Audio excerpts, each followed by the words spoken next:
Hello guys, स्वागत है आपका मेरे इस ब्यूटीफुल से चैनल में जिसका नाम है स्मार्ट स्टडीज़।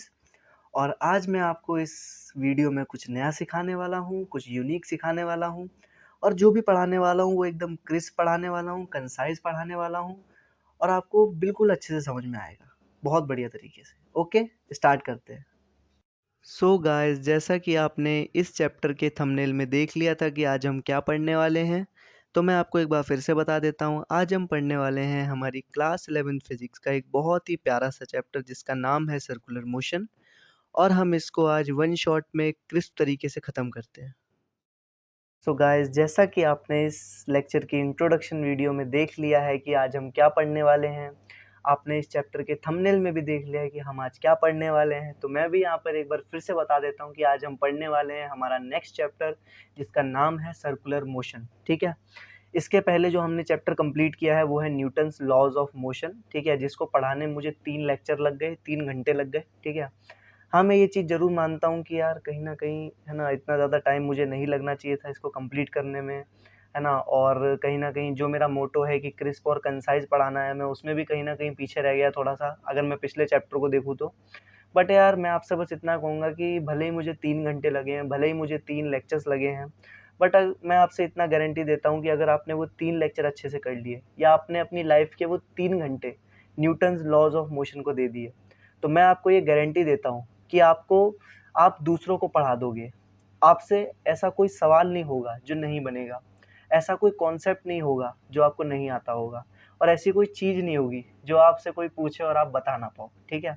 स्पेशली अगर आप स्कूल स्टूडेंट हो तो यार वो आपके लिए मतलब एकदम वरदान साबित है। ठीक है? और अगर आप जेईई नीट के स्टूडेंट भी हो तो भी वो आपके लिए एज़ अ रिवीजन वीडियो बहुत अच्छा है। अगर आप पहली बार भी पढ़ोगे ना तो भी आपको बहुत अच्छे से समझ में आ जाएगा। सच में बता रहा हूँ मैं, एक बार आप पढ़ के देख लो। अगर आपको लगता है कि वो 3 घंटे आपकी लाइफ़ के बेस्ट घंटे नहीं हैं, तो मैं आपके वो बेस्ट घंटे बना दूँगा। ठीक है? तो यार चलिए फिर उसकी बात हम नहीं करते हैं। ठीक है? हम बात करते हैं अभी सर्कुलर मोशन की। और मैं इतना गारंटी देता हूँ आपको, अगर आप मेरे से पढ़ोगे उस लेक्चर को, अगर आप मेरे से पढ़ोगे उस टॉपिक को, अगर आप मेरे से पढ़ोगे उस चैप्टर को, तो आपको सबसे तगड़ा समझ में आएगा, सबसे बेस्ट समझ में आएगा। और नहीं है विश्वास तो एक बार पढ़ के देख लो, तब आप खुद कमेंट करोगे कि सर क्या पढ़ाया है। ठीक है? चलिए यार फिर स्टार्ट करते हैं अपने नेक्स्ट चैप्टर को जिसका नाम है सर्कुलर मोशन। पहले हम यहाँ पर देख लेते हैं कि सर्कुलर मोशन के क्या-क्या लिस्ट ऑफ टॉपिक्स हैं। ठीक है? सबसे पहले हम इसका इंट्रोडक्शन देखेंगे कि भाई साहब क्या है सर्कुलर मोशन, क्या है इसके अंदर, सर्कुलर क्या है, मोशन क्या है, सब कुछ अच्छे से डिटेल में समझेंगे। ठीक है? फिर हम देखेंगे idea of velocity in CM. CM का मतलब होता है सर्कुलर मोशन। ठीक है? मैं इस चैप्टर में सर्कुलर मोशन को सीएम से दिखाऊंगा। ठीक है? तो आप ध्यान रखना कि सीएम का मतलब सर्कुलर मोशन है, सर्कुलर मोशन। ठीक है? शॉर्ट फॉर्म में लिख दिया है। तो हम यहाँ पर डिस्कस करेंगे कैसे हम लोग वेलोसिटी को लिखते हैं सर्कुलर मोशन में, आइडिया क्या होता है वेलोसिटी का, स्पीड का आइडिया क्या होता है, सब कुछ डिस्कशन होगा यहाँ पर। ठीक है? साथ ही साथ हम लोग यहाँ पे आइडिया ऑफ एटी, एसी और एएन के ऊपर भी डिस्कशन करेंगे। ठीक है? कि एटी क्या होता है, एसी क्या होता है, एएन क्या होता है, सब कुछ हम एकदम डिटेल में पढ़ेंगे। अभी के लिए आपको थोड़ा वियर्ड लग सकता है कि एटी, एसी, एएन क्या है, बट बिलीव मी, आप पूरा पढ़ने के बाद इस वीडियो के इंट्रोडक्शन में आके मुझे खुद पढ़ा दोगे कि सर एटी, एसी और एएन क्या होता है। ठीक है? उसके बाद हम पढ़ेंगे काइनेमेटिक्स ऑफ सर्कुलर मोशन क्या होती है, सब कुछ एकदम डिटेल में पढ़ेंगे। ठीक है? जैसे सिंपल काइनेमेटिक्स होती थी, डिस्प्लेसमेंट, वेलोसिटी, एक्सेलेरेशन, वैसे ही सर्कुलर मोशन की भी अपनी काइनेमेटिक्स होती है, क्या होती है, कैसे होती है, सब कुछ डिटेल में डिस्कशन होगा। फिर हम यहाँ पर डिस्कशन करेंगे रेडियस ऑफ कर्वेचर के बारे में। रेडियस ऑफ कर्वेचर क्या होता है, एक टॉपिक है, उसके ऊपर डिस्कशन होगी। फिर हम पढ़ेंगे सर्कुलर मोशन की क्या क्या डायनेमिक्स होती हैं, कैसे कैसे डिफरेंट वैरायटी के क्वेश्चन पूछे जाते हैं, क्या क्या होता है, सब कुछ। ठीक है? और साथ ही साथ एक चीज़ मैंने अलग से लिखी दी कि क्वेश्चंस एंड एग्जांपल्स। ठीक है? मैं आपको इस चैप्टर में भी हमेशा की तरह क्वेश्चंस कराऊंगा, एग्जांपल्स कराऊंगा, क्योंकि फिजिक्स कभी भी थ्योरी से नहीं सीखी जा सकती। फिजिक्स सीखी जाती है न्यूमेरिकल से, क्वेश्चन से, और हाँ जी, थ्योरी से भी। ठीक है? क्योंकि अगर आपको थ्योरी नहीं आती तो आप क्वेश्चन और न्यूमेरिकल्स भी नहीं कर पाओगे। ठीक है? तो यार चलिए फिर स्टार्ट करते हैं इस चैप्टर को एक धुआंधार तरीके से। ठीक है? और मैं एक चीज़ आपको पहले क्लियर कर दूं कि यार ये चैप्टर आपको कैसे पढ़ना है। ठीक है? इस चैप्टर में सबसे ज़्यादा इंपॉर्टेंट पता है क्या है, फॉर्मूलेज। मतलब ये चैप्टर पहला फिजिक्स का हमारा ऐसा चैप्टर होने वाला है जो कि फॉर्मूला बेस्ड है। मतलब आपने यूनिट एंड डायमेंशन तक पढ़ा, वो तक फॉर्मूला बेस्ड नहीं था, बट ये चैप्टर थोड़ा सा फॉर्मूला बेस्ड होने वाला है। ठीक है? तो आप अपने दिमाग में एज अ माइंडसेट पहले ही क्लियर करके चलना कि आपको इस चैप्टर में थोड़ा सा याद करना पड़ सकता है, आपको फॉर्मूले याद करने पड़ सकते हैं। ठीक है? जो कि आप अच्छे से याद करना।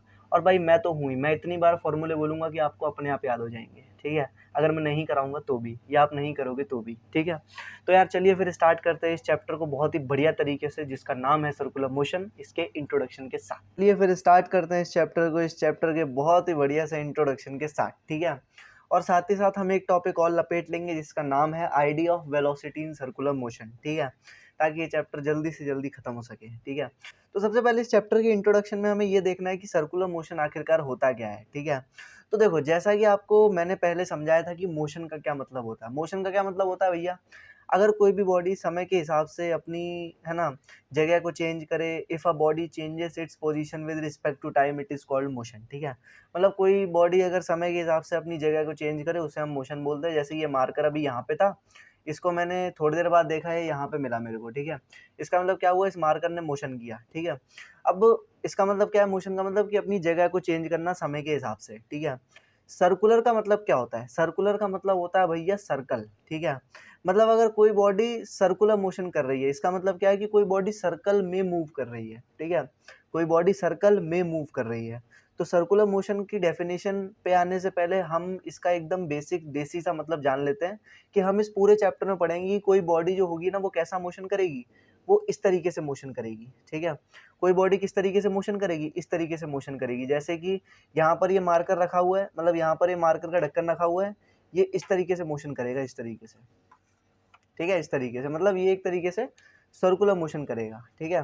तो सर्कुलर मोशन का मतलब क्या होता है भैया, घूमना, ठीक है, घूमना। मतलब इसका मतलब क्या है कि अगर कोई बॉडी अपना मोशन कर रही है, तो वो कैसे मोशन कर रही है, वो सीधा नहीं चल रही है, वो ऊपर नहीं जा रही है, वो एक तरीके से ऐसा मोशन नहीं कर रही है जैसा हमने प्रोजेक्टाइल में पढ़ा था। वो पता है कैसा मोशन कर रही है, वो ऐसा मोशन कर रही है, वो ऐसे चल रही है, ठीक है।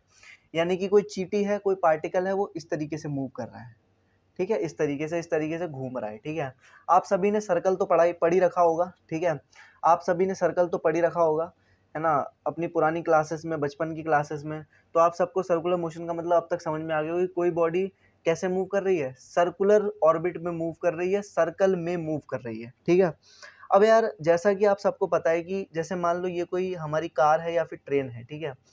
ये हमारी कोई कार है या फिर ट्रेन है, ठीक है। सर्कुलर मोशन का मतलब क्या है, ये एक तरीके से सर्कल में मोशन कर रही है, कुछ इस तरीके से, ठीक है।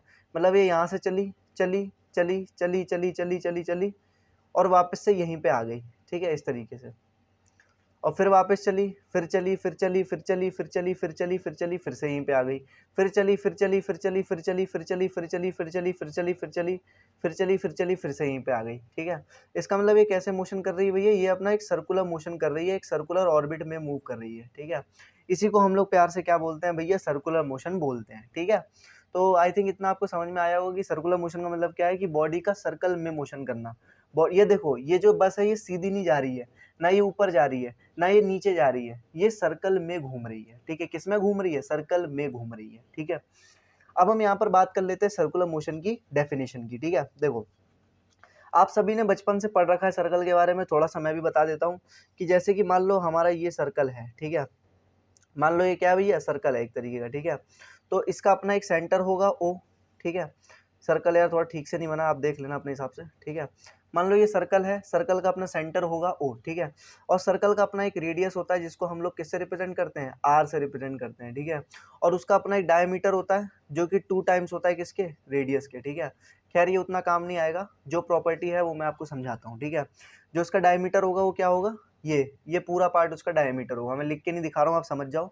मतलब अगर हम रेडियस का डबल कर देंगे तो यहाँ से लेके यहाँ तक की जो लेंथ होगी, ये एक तरीके से क्या होगा, डायमीटर होगा। एक बार करके भी दिखा देता हूँ।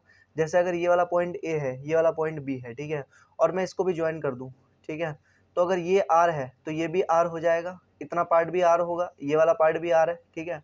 तो यानी कि ओ ए और ओ बी जो है वो क्या है, बेसिकली आर है, ठीक है, simple.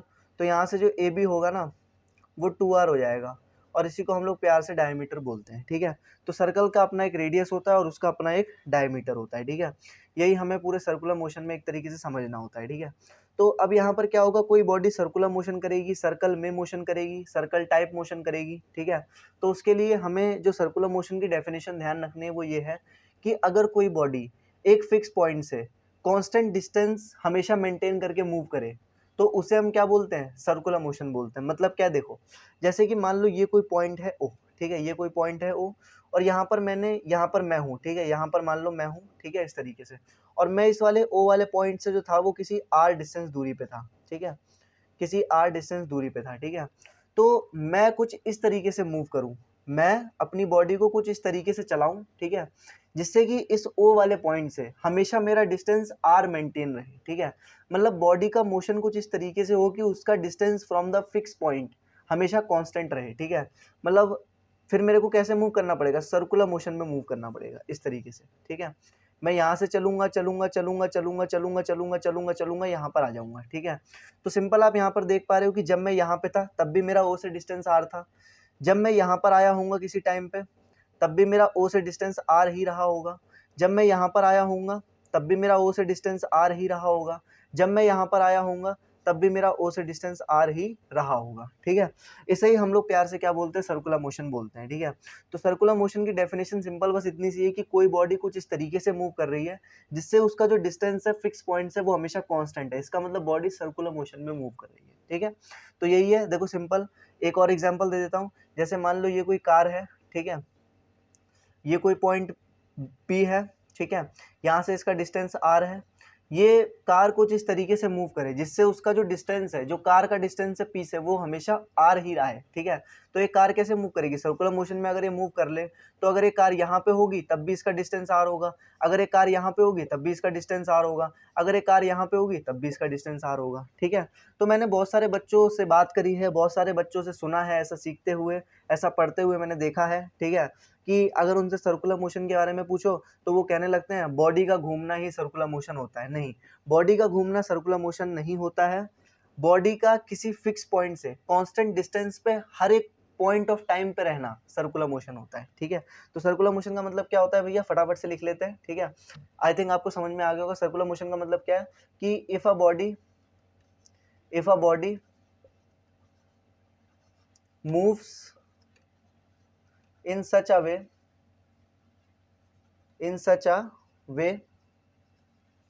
such that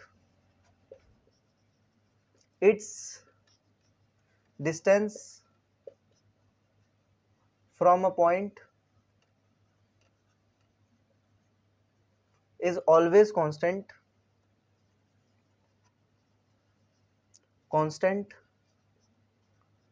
this is called circular motion, ठीक है। इसका मतलब क्या है, बॉडी सर्कुलर मोशन कर रही है, ठीक है। तो सिंपल सर्कुलर मोशन का मतलब इतना सही होता है कि अगर कोई बॉडी कुछ इस तरीके से मूव करे कि उसका किसी फिक्स पॉइंट से डिस्टेंस हमेशा कांस्टेंट रहे, हमेशा सेम रहे, तो उसे हम प्यार से क्या बोलते हैं भैया, सर्कुलर मोशन बोलते हैं, ठीक है।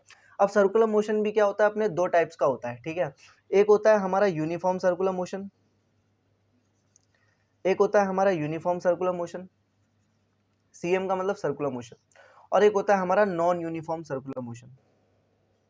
अब फटाफट से हम इसकी बात कर लेते हैं, ठीक है। तो अगर आपसे अब कोई फ्यूचर में पूछता है कि सर्कुलर मोशन का मतलब क्या होता है, ठीक है, तो आप कभी ये नहीं बोलोगे कि बॉडी का घूमना इज सर्कुलर मोशन, क्योंकि बॉडी का घूमना इलिप्टिकल पाथ भी हो सकता है, बॉडी का घूमना हाइपरबोलिक पाथ भी हो सकता है, बहुत कुछ हो सकता है, पैराबोला भी हो सकता है, क्योंकि उसमें बॉडी ऐसा तो घूमी जाती है ना, बट इक्वेशंस का डिफरेंस है, ठीक है, बोलने के तरीके में डिफरेंस है, कॉन्सेप्ट अलग है, इक्वेशंस अलग है, ठीक है। तो सर्कुलर मोशन की डेफिनेशन आप बस इतनी बोलोगे, किसी को समझाना हो तो आप ऐसे समझाओगे कि भाई सिंपल सी बात है, कोई बॉडी कुछ इस तरीके से मूव करती है जिससे कि उसका जो डिस्टेंस है फिक्स पॉइंट से वो हमेशा कांस्टेंट रहे, सिंपल, ठीक है, उससे ही हम सर्कुलर मोशन बोलते हैं। कोई पूछे सर्कुलर मोशन के टाइप बताओ, उसके साथ दो टाइप होते हैं, एक होता है यूनिफॉर्म सर्कुलर मोशन, एक होता है नॉन यूनिफॉर्म सर्कुलर मोशन, ठीक है। अब हम बात कर लेते हैं फटाफट से यूनिफॉर्म सर्कुलर मोशन क्या होता है, ठीक है। तो यूनिफॉर्म सर्कुलर मोशन में आपको हमेशा ध्यान रखना है, बस दो चीजें आपको ध्यान रखनी है, ठीक है, कि यूनिफॉर्म सर्कुलर मोशन में हमेशा जो बॉडी मूव कर रही है, अब जब बॉडी मूव कर रही है तो भाई साहब बॉडी की कुछ ना कुछ तो स्पीड होगी, कुछ ना कुछ वेलोसिटी होगी, ठीक है। तो यूनिफॉर्म सर्कुलर मोशन में बॉडी की जो स्पीड होती है ना, वो हमेशा कांस्टेंट होती है, ठीक है, मतलब बॉडी की स्पीड चेंज नहीं होती है, ठीक है, और बॉडी की वेलोसिटी हमेशा चेंज होती है। कैसे चेंज होती है, क्यों चेंज होती है, अभी बताऊंगा, ठीक है। वेलोसिटी हमेशा चेंज होती है, ठीक है। तो यूनिफॉर्म सर्कुलर मोशन एक ऐसा सर्कुलर मोशन होता है जिसमें जब बॉडी मूव करती है, जब बॉडी यूनिफॉर्म सर्कुलर मोशन करती है तो उसकी स्पीड तो कांस्टेंट रहती है बट उसकी वेलोसिटी चेंज होती है, ठीक है। कैसे क्या होता है सब बताता हूँ, अभी बताता हूँ, रुक जाओ, ठीक है। नॉन यूनिफॉर्म सर्कुलर मोशन में हमेशा ध्यान रखना कि बॉडी कुछ इस तरीके से मूव कर रही है कि उसकी स्पीड भी चेंज होती है और उसकी वेलोसिटी भी चेंज होती है, ठीक है। यानी कि स्पीड उसकी वेरी करती है, वेरी का मतलब होता है चेंज होना, ठीक है, स्पीड उसकी वेरी कर दी है और उसकी जो वेलोसिटी है वो भी वेरी करती है, ठीक है, वेलोसिटी भी उसकी चेंज होती है या फिर वेरी करती है, एक ही बात है, ठीक है। तो आपको इस बात का यहाँ पर ध्यान रखना है भैया कि सर्कुलर मोशन का मतलब क्या होता है, सिंपल ये रहा। सर्कुलर मोशन के दो टाइप होते हैं, uniform circular motion, non uniform circular motion. Uniform circular motion में स्पीड कांस्टेंट रहती है बट वेलोसिटी चेंज होती है। नॉन यूनिफॉर्म सर्कुलर मोशन में जो स्पीड होती है वो चेंज होती है और जो वेलोसिटी होती है वो भी चेंज होती है, ठीक है। आप यहाँ पर एक चीज गौर कर पा रहे हो कि वेलोसिटी दोनों में चेंज हो रही है क्योंकि वेलोसिटी डायरेक्शन पे डिपेंड करती है, ठीक है। और बॉडी जब सर्कुलर मोशन करती है तो उसका हर एक पॉइंट पे डायरेक्शन चेंज होता है, ठीक है। अभी दिखाता हूँ कैसे, ठीक है। और ठीक है, यूनिफॉर्म सर्कुलर मोशन में स्पीड कांस्टेंट होती है, नॉन यूनिफॉर्म सर्कुलर मोशन में स्पीड वेरी करती है। यही सबसे ज़्यादा मेजर पॉइंट है जो कि आपको ध्यान में रखना है, ठीक है। अब हम चलते हैं इसके थोड़े से एक्सप्लेनेशन पे भी, कैसे क्या होता है, ठीक है। उसके पहले मैं आपको बता देता हूँ कि आखिरकार ये idea of velocity in circular motion क्या होता है। मतलब सर्कुलर मोशन में हम लोग वेलोसिटी को कैसे दिखाते हैं, कैसे रिप्रेजेंट करते हैं, कैसे निकालते हैं हर एक पॉइंट पे, वो मैं आपको समझा देता हूँ फटाफट से, ठीक है। देखो, जैसे मान लो कभी बॉडी जो है वो सर्कुलर मोशन कर रही है, ठीक है। बॉडी क्या कर रही है, सर्कुलर मोशन कर रही है, ठीक है। यानी कि सिंपल सी बात है यार, ठीक है। कोई पार्टिकल होगा वो क्या करेगा, अपना सर्कुलर पाथ फॉलो करेगा, ठीक है। ये कोई पार्टिकल है, ठीक है। ये एक तरीके से अपना सर्कुलर पाथ फॉलो कर रहा है इस तरीके से, ठीक है। ये अपना सर्कुलर पाथ फॉलो कर रहा है इस तरीके से, ठीक है, ठीक है। ये कोई पार्टिकल है, इसका मास m है, ठीक है। और ये एक तरीके से मूव कर रहा है अपनी किसी स्पीड वेलोसिटी के साथ, और ये क्या कर रहा है, इस तरीके से सर्कुलर मोशन करते जा रहा है, मतलब ऐसे घूमता जा रहा है, ठीक है। ऐसे ही घूमता जा रहा है, ऐसे ही घूमता जा रहा है, ठीक है। अब मैं यहाँ पर अगर सिंपल सी कुछ बातें करूँ, ठीक है, कि मैं आपसे पूछूं कि भाई साहब वेलोसिटी बता दो, ठीक है, वेलोसिटी बता दो। अब मैं बात कर रहा हूँ idea of velocity in circular motion की, ठीक है, कि जब ये मास यहाँ पे था, ठीक है, तो बता दो इसकी वेलोसिटी किस डायरेक्शन में होगी, ठीक है। तो इस बात का हमेशा ध्यान रखना, कभी भी आपसे वेलोसिटी पूछे सर्कुलर मोशन में तो आपको कुछ नहीं करना है, इस पॉइंट पे टेंजेंट खींच दो, ठीक है। जिस पॉइंट पे पार्टिकल है उस पे अगर आप टेंजेंट खींच दोगे ड्यूरिंग सर्कुलर मोशन तो आपको वेलोसिटी की डायरेक्शन मिल जाएगी। जैसे कि इसके लिए यहाँ होगी वेलोसिटी की डायरेक्शन, ठीक है। जब पार्टिकल घूम घूम के यहाँ पे आ गया, ठीक है, अब मैं आपसे अगर यहाँ पर वेलोसिटी पूछ दूं, ठीक है, तो आप इसकी वेलोसिटी क्या बताओगे, इस पे अगर पार्टिकल ऐसे मोशन कर रहा है, ठीक है, तो इस पे टेंजेंट खींचोगे इस तरफ आएगी, ये होगी वेलोसिटी की डायरेक्शन, ठीक है। अगर पार्टिकल घूम के यहाँ पर आ गया, ठीक है, यहाँ पर, और अब मैं आपसे पूछूं कि बता दो, ठीक है, अब मैं आपसे पूछूं कि बता दो कि है ना पार्टिकल की जो वेलोसिटी है उसकी डायरेक्शन क्या है, ठीक है, तो आप कुछ नहीं करोगे, पार्टिकल ऐसे मूव कर रहा है तो इस तरफ टेंजेंट आएगी, ठीक है, इस तरफ आप टेंजेंट खींच दोगे इस तरीके से, ये होगी वेलोसिटी। फिर पार्टिकल घूम घूम के फिर से यहाँ पे आ गया, तो यहाँ पर पार्टिकल की वेलोसिटी किस तरफ हो जाएगी, टेंजेंट खींच दो सिंपल, यहाँ पर हो जाएगी वेलोसिटी, ठीक है, सिंपल। तो आपको एक चीज यहाँ पर आराम से समझ में आ रही है कि यार कहीं ना कहीं किस तरीके से हम लोग वेलोसिटी को रिप्रेजेंट करते हैं सर्कुलर मोशन में, ठीक है। तो idea of velocity in circular motion में कुछ नहीं है, बस क्या करो, जो भी पार्टिकल का पाथ है उस पर टेंजेंट ड्रॉ कर दो, जो टेंजेंट की डायरेक्शन आएगी वही हमारी वेलोसिटी की डायरेक्शन होगी, ठीक है। मतलब draw tangent to the path of circular motion and direction of tangent will be the direction of velocity, will be the direction of velocity, ठीक है। किसी भी सर्कुलर मोशन में वेलोसिटी निकालना से आसान काम कुछ भी नहीं होता है, ठीक है। बस पार्टिकल का आप मोशन ऑब्जर्व करो, पार्टिकल अगर ऐसे मूव कर रहा है तो सिंपल सी बात है, ऐसे मूव कर रहा है तो इस पे टेंजेंट खींचो इधर की तरफ वेलोसिटी, इस वाले पॉइंट पे इधर की तरफ, इस वाले पॉइंट पे इधर की तरफ, इस वाले पॉइंट पे इधर की तरफ, ठीक है। अब जैसे एक एग्जांपल और लेता हूं मैं इसी का, इसको ध्यान रखना, ठीक है, कुछ नहीं है। आइडिया ऑफ वेलोसिटी सिंपल इतना सा है कि टेंजेंट ड्रॉ कर लो, जो भी पाथ है सर्कुलर मोशन का, जो भी डायरेक्शन ऑफ टेंजेंट होगा वही हमें डायरेक्शन ऑफ वेलोसिटी देगा, ठीक है। अब जैसे कि मान लो ये एक मास है, मास m, ठीक है, और ये यहाँ पर ऐसे मूव कर रहा था तो मैंने उसको उल्टा मूव करा दिया, ठीक है। ये ऐसे मूव कर रहा है, ठीक है, ये ऐसे गया, ऐसे गया, ऐसे गया, ऐसे गया, ऐसे गया, ऐसे गया, ऐसे गया, ठीक है। तो सबसे पहले मैं आपसे पूछूं, इस पे बताओ इस पे वेलोसिटी किस तरफ होगी, ठीक है। तो कुछ मत करो, इसके पाथ पे टेंजेंट ड्रॉ कर दो, इधर की तरफ वेलोसिटी होगी। फिर जब ये पार्टिकल इधर की तरफ आया होगा तो ये एक तरीके से नीचे जा रहा है तो इस पे वेलोसिटी इधर की तरफ होगी। फिर ये पार्टिकल इधर आया होगा, ये ऊपर जा रहा है, इस पे वेलोसिटी इधर की तरफ होगी, फिर ये पार्टिकल ऊपर आया, फिर ये इधर की तरफ जा रहा है, इस पे वेलोसिटी इधर की तरफ होगी, ठीक है, सिंपल इस तरीके से करना है, ठीक है। तो ये होता है हमारा idea of velocity in circular motion, ठीक है। अब आपको यहाँ पर एक चीज साफ साफ समझ में आ रही है, ठीक है, कि चाहे मोशन यूनिफॉर्म सर्कुलर मोशन हो चाहे नॉन यूनिफॉर्म सर्कुलर मोशन हो, एक चीज आपको पहले क्लियर होनी चाहिए कि स्पीड और वेलोसिटी अलग अलग होती है। स्पीड क्या होता है, सिंपल मैग्नीट्यूड, और वेलोसिटी क्या होता है, मैग्नीट्यूड प्लस डायरेक्शन, ठीक है। तो आपको एक चीज तो यहाँ पर समझ में आ रही है कि कोई सा भी सर्कुलर मोशन हो, वेलोसिटी कभी सेम नहीं रह सकती है। ऐसा क्यों? ऐसा इसी वजह से क्योंकि यार यहाँ पर हम साफ साफ ऐसा बोल सकते हैं कि यार जो हमारी एक तरीके से जो वेलोसिटी है, ठीक है, वो एक तरीके से हमेशा चेंज होगी क्योंकि उसका डायरेक्शन चेंज हो रहा है। यहाँ पर था तो वेलोसिटी का डायरेक्शन इधर आया, यहाँ पर था तो इधर आया, क्योंकि पार्टिकल की डायरेक्शन हर एक पॉइंट ऑफ टाइम पे चेंज हो रही है, इसलिए वेलोसिटी की डायरेक्शन भी चेंज होगी, ठीक है। ऐसा हम यहाँ पर बोल सकते हैं, ठीक है। तो यहाँ पर हम ऐसा डायरेक्टली बोल सकते हैं, ठीक है, कि कभी भी सर्कुलर मोशन हो रहा है, ठीक है, तो आपको हमेशा ध्यान रखना है वेलोसिटी हमेशा चेंज होगी, ठीक है, क्योंकि डायरेक्शन हमेशा चेंज होगी। वेलोसिटी हमेशा चेंज क्यों होगी, क्योंकि डायरेक्शन हमेशा चेंज होगी पार्टिकल की, ठीक है। बस इस बात का आपको ध्यान रखना है, ठीक है, बस इस बात का आपको यहाँ पर ध्यान रखना है, कभी भी सर्कुलर मोशन हो रहा है, ठीक है, तो जो वेलोसिटी होगी वो हमेशा चेंज होगी। क्यों चेंज होगी? क्योंकि पार्टिकल की डायरेक्शन चेंज हो रही है, जैसा कि आप यहाँ पर देख सकते हैं, ठीक है, सिंपल। और हमेशा जो हमारी एक तरीके से वेलोसिटी होती है वो किस पे डिपेंड करती है, डायरेक्शन के ऊपर डिपेंड करती है, सिर्फ मैग्नीट्यूड के ऊपर वो डिपेंड नहीं होती है, ठीक है। और बाकी रही बात स्पीड की, तो सिंपल सी बात है, अगर यूनिफॉर्म सर्कुलर मोशन है तो स्पीड सेम रहेगी, नॉन यूनिफॉर्म है तो स्पीड भी चेंज हो जाएगी, वेलोसिटी तो हमेशा चेंज होती है, ठीक है। तो इस तरीके का हम कह सकते हैं हमारा आइडिया ऑफ सर्कुलर मोशन रहता है, ठीक है। और साथ ही साथ idea of velocity in circular motion रहता है, किस तरीके से सर्कुलर मोशन के मैंने टाइप्स भी यहाँ पर डिस्कस कर दिए आपसे, ठीक है, और किस तरीके से वेलोसिटी वगैरह निकालते हैं मैंने वो भी आपको अच्छे से बता दिया है, ठीक है। अब हम चलते हैं इस चैप्टर के नेक्स्ट टॉपिक पे, जिसका नाम है idea of tangential acceleration, idea of normal acceleration, ठीक है, और बहुत कुछ सब कुछ एकदम डिटेल में डिस्कशन करते हैं। अभी के लिए बस आप इतना पकड़ के चलिए कि सर्कुलर मोशन क्या होता है, सर्कुलर मोशन के टाइप्स क्या क्या होते हैं, और वेलोसिटी को कैसे रिप्रेजेंट करते हैं, और इसका एक्सप्लेनेशन क्या है वो भी, ठीक है। अब चलते हैं आगे idea of tangential acceleration and idea of normal acceleration पे। हाँ तो भाई अब चलते हैं आगे, करते हैं आगे कंटिन्यू, जिसका नाम है नेक्स्ट टॉपिक, जो कि है हमारा आइडिया ऑफ एटीएन एएन, ठीक है। सबसे पहले तो यार जितना हम लोगों ने अभी तक सीखा है बहुत कुछ सीख लिया है, ठीक है। अब इस चैप्टर में आगे बढ़ने में हमें बिल्कुल भी प्रॉब्लम नहीं आने वाली है, ठीक है। तो अब हम बात कर लेते हैं आइडिया ऑफ एटीएन एएन के बारे में। सबसे पहले एटी और एएन क्या होता है उसको हम छोड़ देते हैं, ठीक है। हम पहले एक जनरल सी प्यारी सी नॉर्मल सी बात करते हैं, ठीक है। मान लीजिए ये एक रास्ता है जो कि ज़िंदगी भर का रास्ता है एक, ठीक है, जिसमें कभी हम डाउनफॉल पे होते हैं, कभी हम ऊपर चले जाते हैं, फिर हम डाउनफॉल पे आ जाते हैं, फिर हम ऊपर चले जाते हैं, फिर हम डाउनफॉल में होते हैं, फिर हम एक तरीके से ऊपर चले जाते हैं, ठीक है।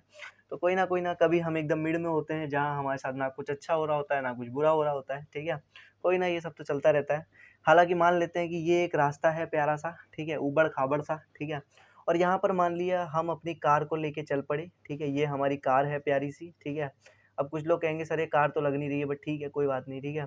तो ये हमारी कार एक तरीके से चल रही है, चल रही है, चल रही है, चल रही है, चल रही है, चल रही है, चल रही है, चल रही है, ठीक है। हमने कार को चलाया, कार ऐसे जूम करके यहाँ तक आ गई, ठीक है, जूम करके यहाँ तक आ गई, ठीक है, जूम करके यहाँ तक आ गई, फिर यहाँ तक आ गई, फिर यहाँ तक आ गई, फिर यहाँ तक आ गई, फिर यहाँ तक, यहाँ पे आके हमने अपनी कार को रोक दिया, ठीक है।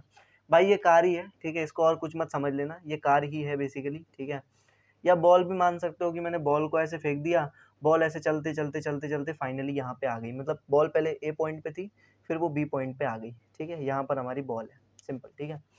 अब मैं अगर इसकी बात करूँ, ठीक है, तो अगर मैं आपसे पूछूँ कि सर बता दो इसकी वेलोसिटी किधर की तरफ होगी, ठीक है, तो आप मेरे से बस इतना कहोगे कि यार ये एक तरीके से सर्कुलर मोशन ही तो कर रही है, ठीक है, सर्कुलर मोशन ही तो कर रही है, तो क्या करो, सिंपल टेंजेंट ड्रॉ कर दो, ठीक है। तो जैसे ही आप टेंजेंट ड्रॉ करोगे तो आपको वेलोसिटी का डायरेक्शन मिल जाएगा कुछ इस तरफ, ठीक है। आपको वेलोसिटी का डायरेक्शन इस तरफ मिल जाएगा, जिसको मैं थोड़ी देर के लिए वी बोल देता हूँ, ठीक है। इधर की तरफ मान लो आपकी वेलोसिटी आपने ड्रॉ कर दी, वी फॉर वेलोसिटी, ठीक है। इधर की तरफ आपकी कार की वेलोसिटी थी, ठीक है।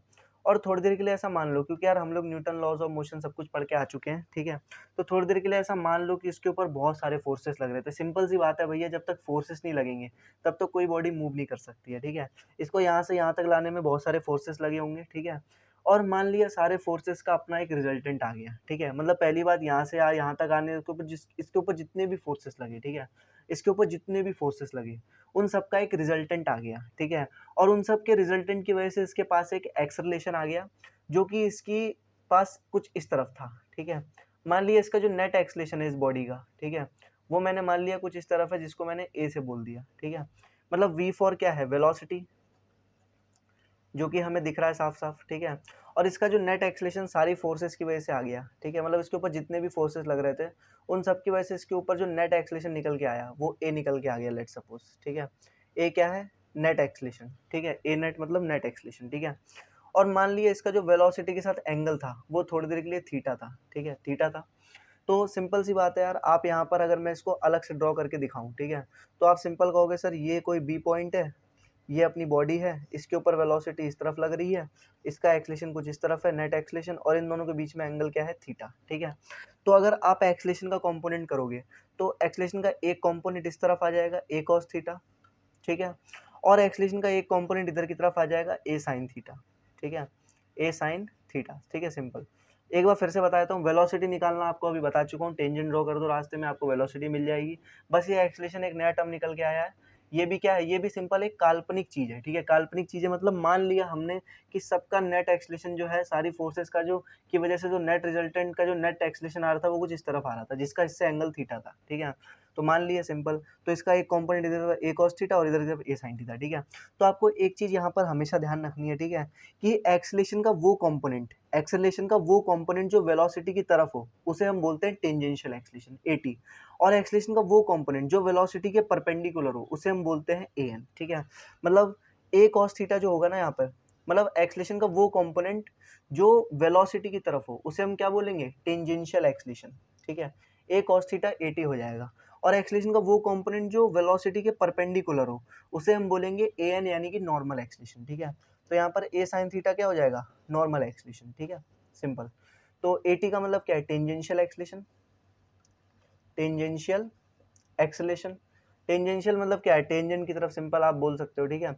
और ए एन का मतलब क्या है, नॉर्मल एक्सलेशन। एक्सलेशन को मैंने ए से लिख दिया है, ठीक है। और इनका देसी मतलब क्या है, ए, ठीक है, टेंजेंशियल एक्सलेशन का देसी मतलब क्या है, इसको हम एटी से दिखाएंगे। टेंजेंशियल एक्सलेशन का देसी मतलब क्या है कि एक्सलेशन का वो कंपोनेंट जो वेलोसिटी की तरफ हो, ठीक है, एक्सलेशन का वो कंपोनेंट जो वेलोसिटी की तरफ हो, ठीक है, जो ए कॉस थीटा था। और ए एन क्या है, एक्सेलेरेशन का वो कंपोनेंट जो वेलोसिटी के परपेंडिकुलर हो, ठीक है। परपेंडिकुलर को मैंने ऐसे दिखा दिया, ठीक है, मैथ्स में हम लोग ऐसे रिप्रेजेंट करते हैं परपेंडिकुलर को, ठीक है। इसी को ही हम लोग बोलते हैं tangential acceleration and normal acceleration, ठीक है। अब मैं आपसे यहाँ पर कुछ मैथमेटिक्स की बातें करता हूँ फटाफट से, ठीक है। पहला तो आप इतना नोट कर लो, ए कॉस थीटा को हम लोग एटी बोलेंगे, ए साइन थीटा को हम ए एन बोलेंगे, ठीक है। एटी का मतलब टेंजेंशियल एक्सलेशन वो कंपोनेंट जो वेलोसिटी की तरफ हो, और ए एन का मतलब एक्सलेशन का वो कंपोनेंट जो वेलोसिटी के परपेंडिकुलर हो, ठीक है। इतनी बातें हो गई। अब हम यहाँ पर कुछ मैथमेटिकल बातें करेंगे और टेंजेंशियल एक्सलेशन और नॉर्मल एक्सलेशन के डेरिवेशंस करते हैं, ठीक है, कि किस तरीके से इनके फॉर्मूलेज वगैरह निकल के आते हैं, ठीक है। देखो सिंपल सी बात है यार, ठीक है। अगर कोई मेरे से यहाँ पर कहेगी सर इसका डॉट प्रोडक्ट लेके दिखाओ, ठीक है, तो मैं आपसे ये कहूँगा कि ए vector dot product we vector अगर मैं करूँ, ठीक है, तो वो मुझे मिलेगा mod of A vector mod of we vector multiply by cos theta, ठीक है। और मैंने अभी थोड़ी देर पहले कहा था इसको मॉड को आप सिंपल भी लिख सकते हो, ठीक है, यानी कि ए डॉट वी को आप ए वी कॉस थीटा भी लिख सकते हो। बस ध्यान रखना ए और वी जो है ये क्या है, मैग्नीट्यूड है, ठीक है। और थोड़ी देर पहले मैंने आपसे कहा था कि ए कॉस थीटा क्या है, ए टेंजेंशियल, और ए साइन थीटा क्या है, ए नॉर्मल, मतलब नॉर्मल एक्सलेशन, और ए कॉस थीटा क्या था, टेंजेंशियल एक्सलेशन, ठीक है। तो आप यहाँ से A vector dot product we vector upon V कर दोगे तो आपको यहाँ से क्या मिल जाएगा, ए कॉस थीटा, और ए कॉस थीटा क्या होता है आपका, टेंजेंशियल एक्सलेशन, सिंपल, ठीक है। यानी कि टेंजेंशियल एक्सलेशन का फॉर्मूला आ गया A dot B by V, ठीक है, ऐसे ही, ठीक है, सिंपल सी बात है, ये आपका ए टेंजेंशियल आ गया, ठीक है। इस बात का आपको यहाँ पर ध्यान में रखना है, ठीक है। A dot V upon V बराबर ए टेंजेंशियल, और ये ए टेंजेंशियल का क्या है, मैग्नीट्यूड आया। अगर आपको डायरेक्शन चाहिए, अगर ए टेंजेंशियल आपको सिंपल वेक्टर चाहिए तो आपको वी कैप से मल्टीप्लाई करना पड़ेगा, ठीक है। तो यहाँ से हम ऐसे लिख सकते हैं कि ए टेंजेंशियल वेक्टर कितना आ जाएगा, ए टेंजेंशियल वेक्टर, ये तो इसका मैग्नीट्यूड आया है A dot V by V, ठीक है। तो इसका वेक्टर के लिए आपको क्या करना पड़ेगा, A vector dot product we vector upon mod of we vector multiply by V cap, ये सब हमने वेक्टर में पढ़ा था, ठीक है। तो ए टेंजेंशियल का जो फॉर्मूला निकल के आ गया फाइनल, वो ये निकल के आ गया, ठीक है। सिंपल इस तरीके से समझ में आया कुछ? एक बार और बता देता हूँ, ठीक है, एक बार और बता देता हूँ फटाफट से। देखो मेरे ख्याल से कुछ लोगों को समझ में नहीं आया होगा, एक बार और सुन लो, ठीक है। जैसे कि ए vector dot product B vector अगर ए वी कॉस थीटा है, ठीक है, तो ए कॉस थीटा को हमने क्या बोला था, ए टेंजेंशियल। तो ए टेंजेंशियल यहाँ से क्या आ जाएगा, A vector dot product B vector upon mod of B vector, ठीक है, सिंपल। ये तो आ गया टेंजेंशियल एक्सलेशन का क्या, मैग्नीट्यूड, ठीक है। अगर आपको टेंजेंशियल एक्सलेशन का डायरेक्शन भी चाहिए, मैग्नीट्यूड भी चाहिए, सब कुछ चाहिए, मतलब वेक्टर फॉर्म में चाहिए, तो आप इसमें क्या करोगे, क्योंकि ये वेलोसिटी की तरफ है, तो इसमें क्या करोगे, वेलोसिटी की तरफ का एक यूनिट वेक्टर मल्टीप्लाई कर दोगे, ठीक है। तो ये हो जाएगा A vector dot product B vector upon mod of B vector multiply by velocity की तरफ, ठीक है, यानी कि वी कैप। अब वी कैप को लिखने का तरीका भी आपको पता है, ठीक है, V vector upon mod of we vector. तो इसको आप ऐसे लिख सकते हो, A vector dot product we vector upon mod of we vector multiply by V cap को आप क्या लिखोगे, V vector upon mod of we vector. अब इसको आप फाइनली लिख सकते हो कि ए vector dot product we vector upon mod of we vector का whole square multiply by V vector, simple, ठीक है। यानी कि ए टेंजेंशियल का जो बेसिकली जो टेंजेंशियल एक्सलेशन उसका एक्चुअल में मैग्नीट्यूड ये हो गया और उसकी डायरेक्शन होगी इसकी तरफ, ठीक है, वी वेक्टर की तरफ, ठीक है, सिंपल। इस तरीके से हम लोग निकालते हैं, ठीक है। यानी कि ए टेंजेंशियल निकालना आपको यहाँ पर आसानी से आ गया। और कोई पूछे नॉर्मल एक्सलेशन बता दो, ठीक है, तो उसके लिए आपको कुछ नहीं करना, हमेशा ध्यान रखना है, ठीक है, कि ए टेंजेंशियल प्लस ए नॉर्मल मतलब वेक्टर वाइज बराबर ए वेक्टर, ठीक है। यानी कि जो नेट एक्सलेशन आया ये हमेशा बराबर होता है किसके, इन दोनों के सम के, normal acceleration plus tangential acceleration के, ठीक है। तो यहाँ से फाइनली ये वाला टर्म भी आपको याद रखना है, दिमाग में रखना है, मतलब याद करने की तो ज़रूरत नहीं है, क्योंकि आप वेक्टर लिखोगे तो आपको वैसे ही समझ में आ जाएगा, ठीक है। बट तब भी इसको ध्यान में रखना है कि ए वेक्टर जो होता है, जो ये नेट एक्सलेशन था, ये normal acceleration plus tangential acceleration के वेक्टर सम के बराबर होता है, पहला एक्सप्रेशन। दूसरा एक्सप्रेशन जो आपको ध्यान में रखना है वो ये है कि टेंजेंशियल एक्सलेशन का जो वेक्टर वाला फॉर्मूला होता है वो ये होता है, ठीक है, कि ए vector dot product we vector upon mod of we vector का whole square multiply by we vector. इस तरीके से आपको ये सब चीज़ें यहाँ पर ध्यान में रखनी होती है, ठीक है। ये सबसे ज़्यादा इंपॉर्टेंट पार्ट है जो कि आपको पता होना चाहिए, ठीक है। अब कुछ और बातें कर लेते हैं। आई थिंक इतना आपको समझ में आ गया होगा, फटाफट से नोट कर लीजिए, ठीक है। और कुछ ना समझ में आया हो तो एक बार रिकैप कर लीजिएगा, ठीक है। अब चलते हैं हम अगले टॉपिक पे। और यहाँ पर मैं ऐसा बोल सकता हूँ कि नॉर्मल एक्सलेशन का ऐसा कोई फॉर्मूला निकालने की जरूरत नहीं, क्योंकि अगर आपको, ठीक है, अगर आपको एक तरीके से है ना ए वेक्टर तो आपको पहले से ही दे रखा होगा, ए टेंजेंशियल आप निकाल लोगे इस तरीके से, ए एन भी आप आराम से निकाल लोगे, ठीक है। अब मैं यहाँ पर कुछ छोटी छोटी बातें और कर लेता हूँ, ठीक है, इसी को मिटा के कर लेता हूँ, ठीक है। इन फॉर्मूलेस को आप एक बार देख लीजिएगा, याद कर लीजिएगा अच्छे से, ठीक है। आपको एक बात पता है कि जो ए टेंजेंशियल है, यानी कि जो टेंजेंशियल एक्सलेशन है वो वेलोसिटी की तरफ है, ठीक है। यानी कि टेंजेंशियल एक्सलेशन हमेशा क्या करेगी, वेलोसिटी को चेंज करने की कोशिश करेगी। वेलोसिटी तो वैसे ही हमेशा चेंज हो रही है, यानी कि टेंजेंशियल एक्सलेशन हमेशा क्या करेगी, वेलोसिटी के मैग्नीट्यूड को चेंज करने की कोशिश करेगी, ठीक है। वेलोसिटी के मैग्नीट्यूड को चेंज करने की कोशिश करेगी, इसका मतलब क्या है कि जो टेंजेंशियल एक्सलेशन है वो स्पीड को चेंज करने की कोशिश करेगी, ठीक है। यानी कि एटी जो होता है ना, मतलब जो टेंजेंशियल एक्सलेशन होता है ये स्पीड को चेंज करता है, चेंजेस स्पीड, ठीक है। वेलोसिटी तो हमेशा चेंज हो रही है क्योंकि डायरेक्शन चेंज हो रही है, लेकिन ये स्पीड को चेंज करता है, ठीक है। यानी कि जो ए टेंजेंशियल होता है ना, ये हमेशा बराबर होता है, टेंजेंशियल एक्सिस हमेशा बराबर होता है differentiation of speed with respect to time के, d of speed by D t के बराबर होता है। इस बात का आपको ध्यान रखना है, ठीक है। मैं इसको ए टी बराबर D V by D T नहीं लिख सकता हूँ, क्योंकि ये एक तरीके से स्पीड वाला टर्म नहीं है, ठीक है। हमेशा टेंजेंशियल एक्सिस स्पीड को चेंज करता है, ठीक है। और जो नॉर्मल एक्सलेशन होता है वो डायरेक्शन को चेंज करता है, डायरेक्शन को चेंज करता है।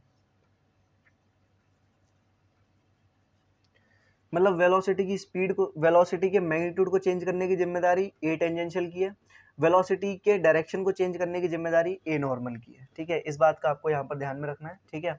और ए टेंजेंशियल का एक फॉर्मूला और होता है, टेंजेंशियल एक्सलेशन होता है differentiation of speed with respect to time, ठीक है, D of speed by D T, ठीक है। इस तरीके से इसको आप D V by D T या फिर differentiation of velocity with respect to time नहीं लिख सकते हो, ठीक है।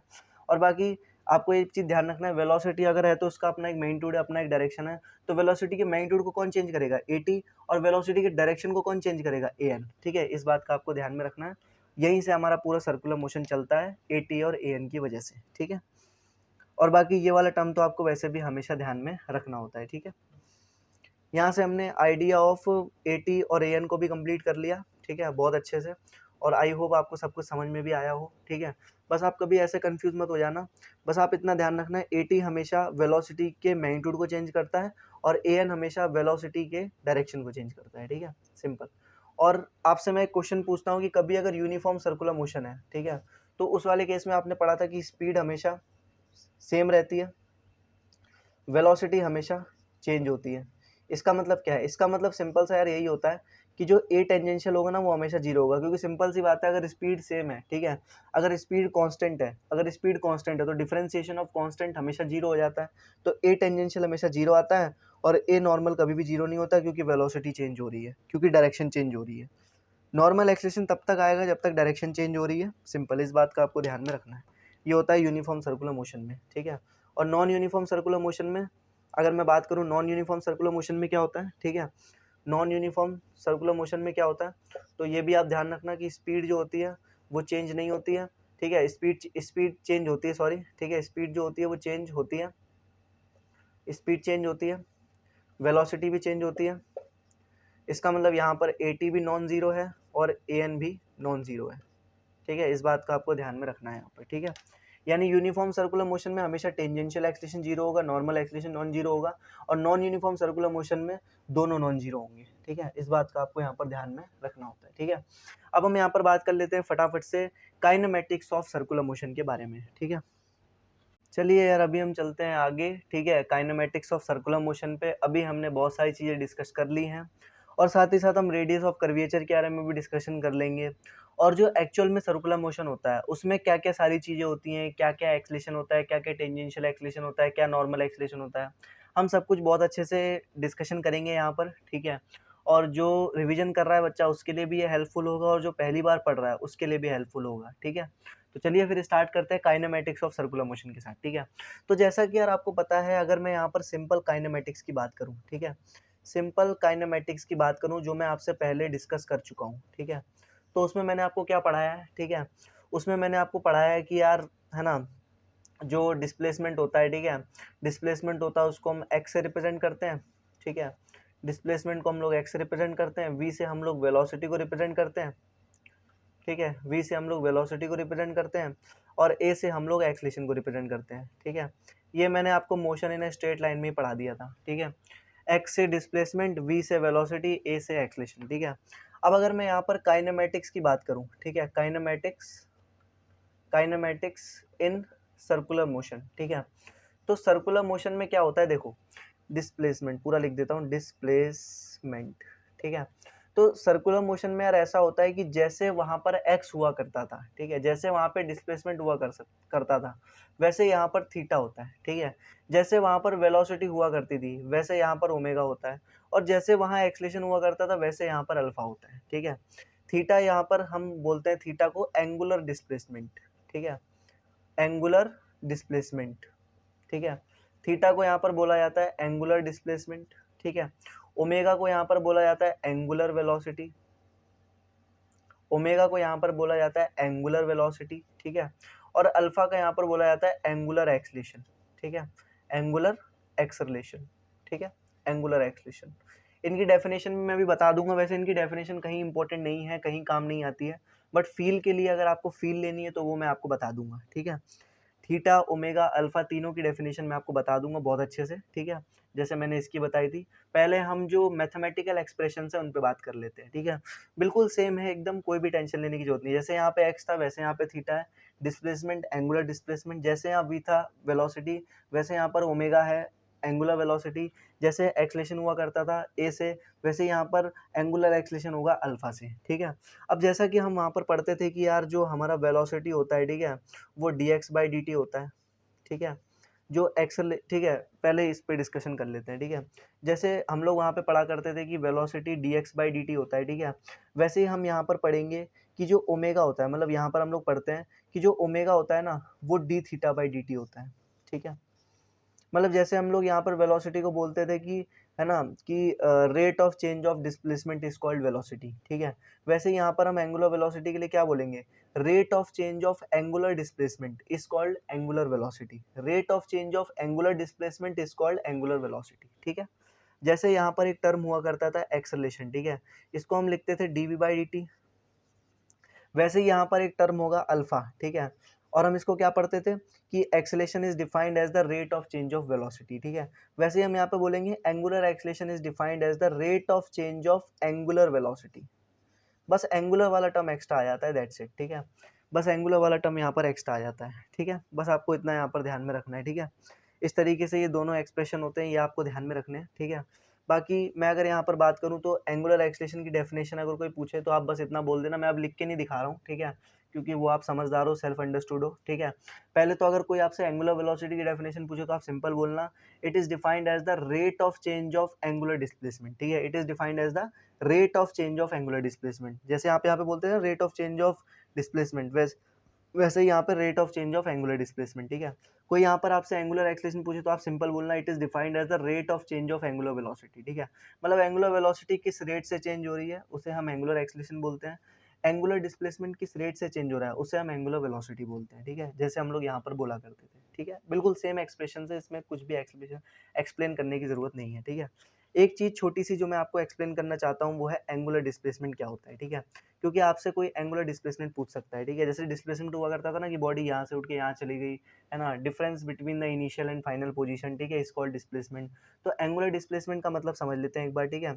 एंगुलर डिस्प्लेसमेंट का मतलब ये होता है कि जैसे मान लो ये कोई पॉइंट ए है, ठीक है, और यहाँ पर मैं खड़ा हुआ हूँ, ठीक है, यहाँ पर मैं खड़ा हुआ हूँ बेसिकली, ठीक है, और यहाँ से मेरी डिस्टेंस जो है बेसिकली वो थोड़ी देर के लिए आर मान लो, जो कि मैंने स्टार्टिंग में लिया था लेक्चर की, ठीक है, ठीक है। यहाँ पर मैं खड़ा हुआ हूँ, मेरा पता नहीं क्या मन हुआ, मेरे दिमाग में पता नहीं क्या आया, मैंने इस आर डिस्टेंस को मेंटेन करे करे, ठीक है, क्योंकि मैं सर्कुलर मोशन कर रहा हूँ तो मुझे आर को तो मेंटेन करना पड़ेगा, ठीक है।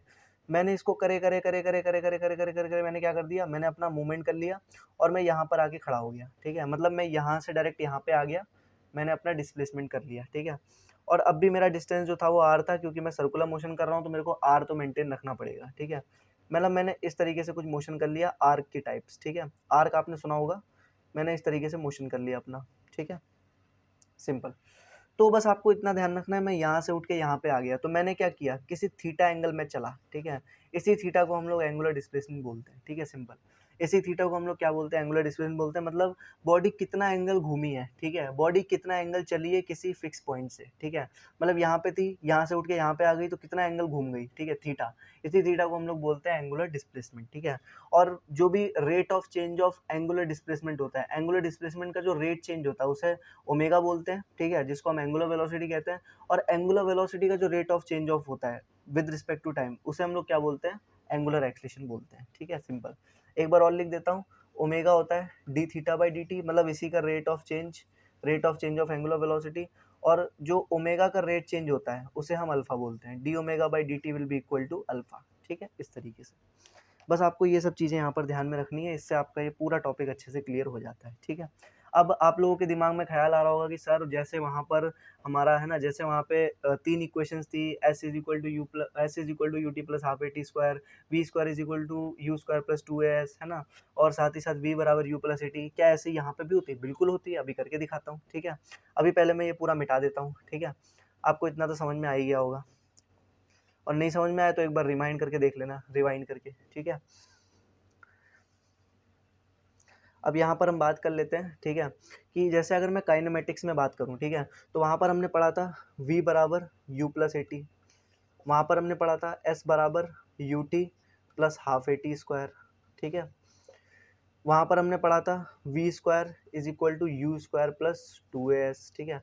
बस कुछ नहीं होगा, यहाँ पर भी बिल्कुल सेम होगा, बस आपको ये चीज़ ध्यान रखनी है कि जहाँ जहाँ v था या फिर u था वहाँ वहाँ ओमेगा होगा, ठीक है। जहाँ जहाँ पे s था वहाँ वहाँ पे थीटा होगा, ठीक है। जहाँ s क्योंकि डिस्प्लेसमेंट है, यहाँ पे एंगुलर डिस्प्लेसमेंट है, जहाँ जहाँ पर, ठीक है, जहाँ जहाँ पर हमारा, अच्छा s लिख लो चाहे x लिख लो, बात एक है, ठीक है, जैसे मैंने अभी लिख के दिखाया था, ठीक है। जहाँ जहाँ पे टाइम है वहाँ तो टाइम ही रहेगा, ठीक है, और जहाँ जहाँ पे ए है वहाँ वहाँ पे अल्फा हो जाएगा, ठीक है, सिंपल। बस आपको ये चीज़ यहाँ पर ध्यान रखनी है, पूरा एनालॉगस है, ठीक है।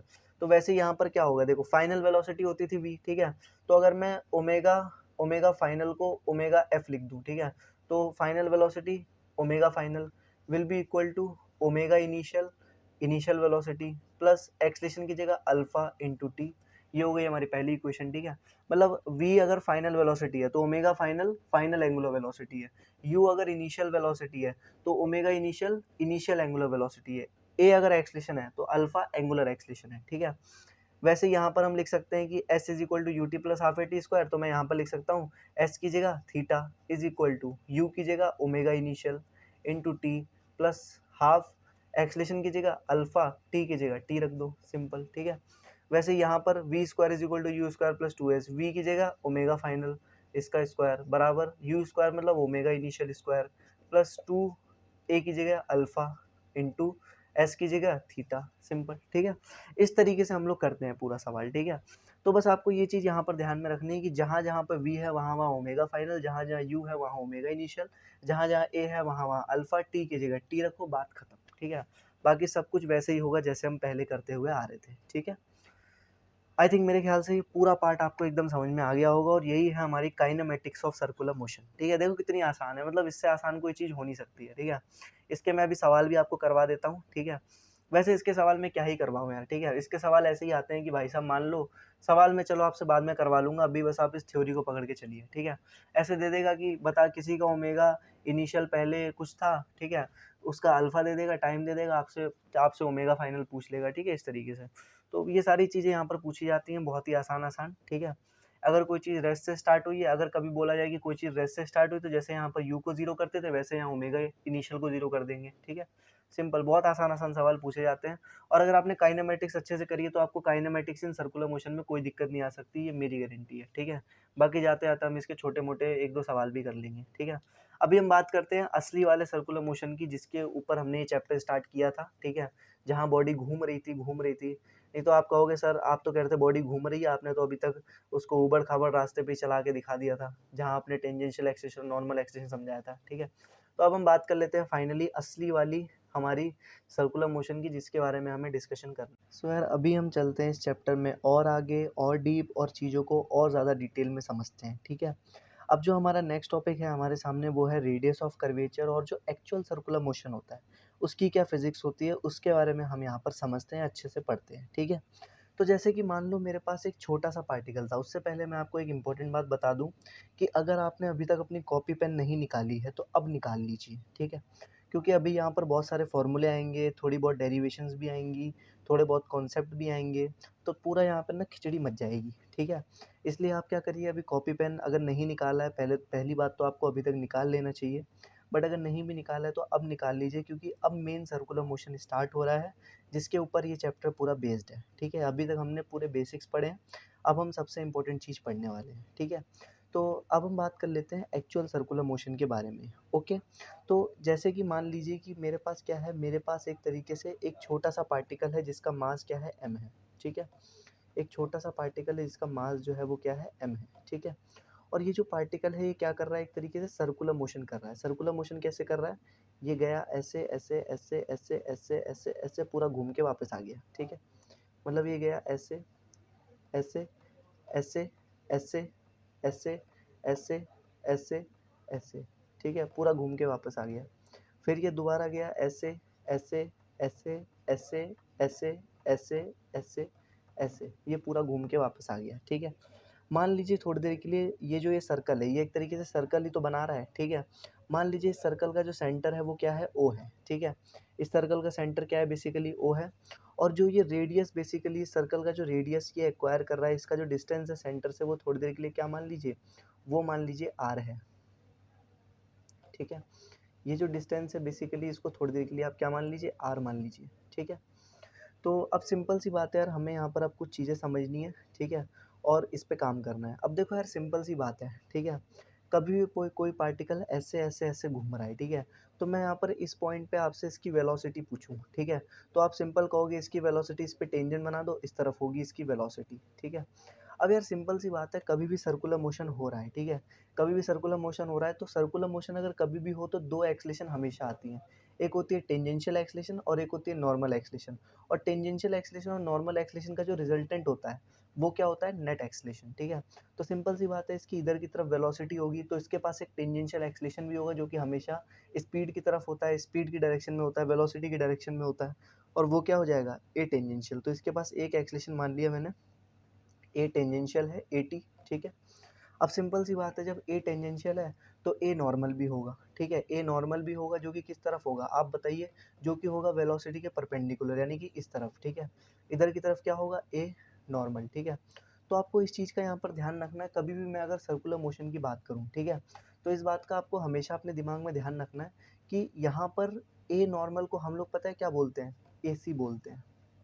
ए सेंट्रीपिटल भी हम इसको लिख देते हैं, ठीक है। तो ए नॉर्मल को, यानी कि जो नॉर्मल एक्सलेशन होता है ना रियल वाले सर्कुलर मोशन में, उसको हम लोग क्या बोलते हैं, सेंट्रीपिटल एक्सलेशन बोलते हैं, ठीक है। तो यहाँ पर ए टी क्या है, ए टी क्या है, ए टी है हमारा टेंजेंशियल एक्सलेशन और ए सी क्या है, सेंट्रीपिटल एक्सलेशन, ठीक है। ए टी क्या है हमारा, टेंजेंशियल एक्सलेशन, जो कि हमेशा वेलोसिटी की तरफ होता है, वेलोसिटी के मैग्नीट्यूड को चेंज करता है, स्पीड को चेंज करता है, टेंजेंशियल ए यानी कि टेंजेंशियल एक्सलेशन। ए एन क्या है, नॉर्मल एक्सलेशन। और ए सी क्या है, सेंट्रीपिटल एक्सलेशन, सेंट्रीपिटल एक्सलेशन, ठीक है, हमेशा ध्यान रखना। तो यहाँ पर क्या होता है, basically A T, A N और ए सी वाले टर्म्स आते हैं। और अगर कभी भी सर्कुलर मोशन की बात हो रही है, ठीक है, फॉर सर्कुलर मोशन एक्चुअल, अगर एक्चुअल में सर्कुलर मोशन की बात हो रही है, अगर ऐसा कुछ फिनोमेना हो रहा है, ठीक है, तो उस वाले केस में आपको हमेशा ध्यान रखना है कि ए एन और ए सी आपस में बराबर होते हैं, ठीक है। इस बात का आपको ध्यान रखना है कि ए एन और ए सी एक ही बात होती है, चाहे नॉर्मल एक्सलेशन लिखो चाहे सेंट्रीपिटल एक्सलेशन लिखो, बट ज़्यादातर हम लोग क्या टर्म यूज़ करते हैं, ए सी यूज़ करते हैं, ए एन को हम लोग भूल जाते हैं, ठीक है। तो अब से मैं ए एन नहीं लिखूंगा, अब से मैं ए सी लिखूंगा। इतना आपको समझ में आ गया, बिल्कुल ठीक है। अब मैं एक बार छोटा सा समरी दे देता हूँ आपको कि मैंने अभी आपको क्या क्या बताया है, क्या क्या समझाया है, वो बता देता हूँ, ठीक है। ए एन और ए सी, पहली बात यहाँ पर एक ही बात है, ए सी होता है हमारा सेंट्रीपिटल एक्सलेशन और ए टी होता है हमारा टेंजेंशियल एक्सलेशन, ठीक है। एक बार मैं आपको और बता देता हूँ, ठीक है, बता के दिखा देता हूँ जिससे कि आपको और अच्छे से समझ में आ जाए, ठीक है। जैसे मान लिया ये पार्टिकल था जिसका मास था m, ठीक है, और ये इस तरीके से घूमा, ओके, यहाँ से गया, यहाँ से गया, यहाँ से गया, यहाँ से यहाँ तक आ गया, ठीक है। फिर यहाँ से गया, यहाँ से गया, यहाँ से गया, यहाँ तक, यहाँ से गया, यहाँ तक आ गया, अबाउट सेंटर ओ।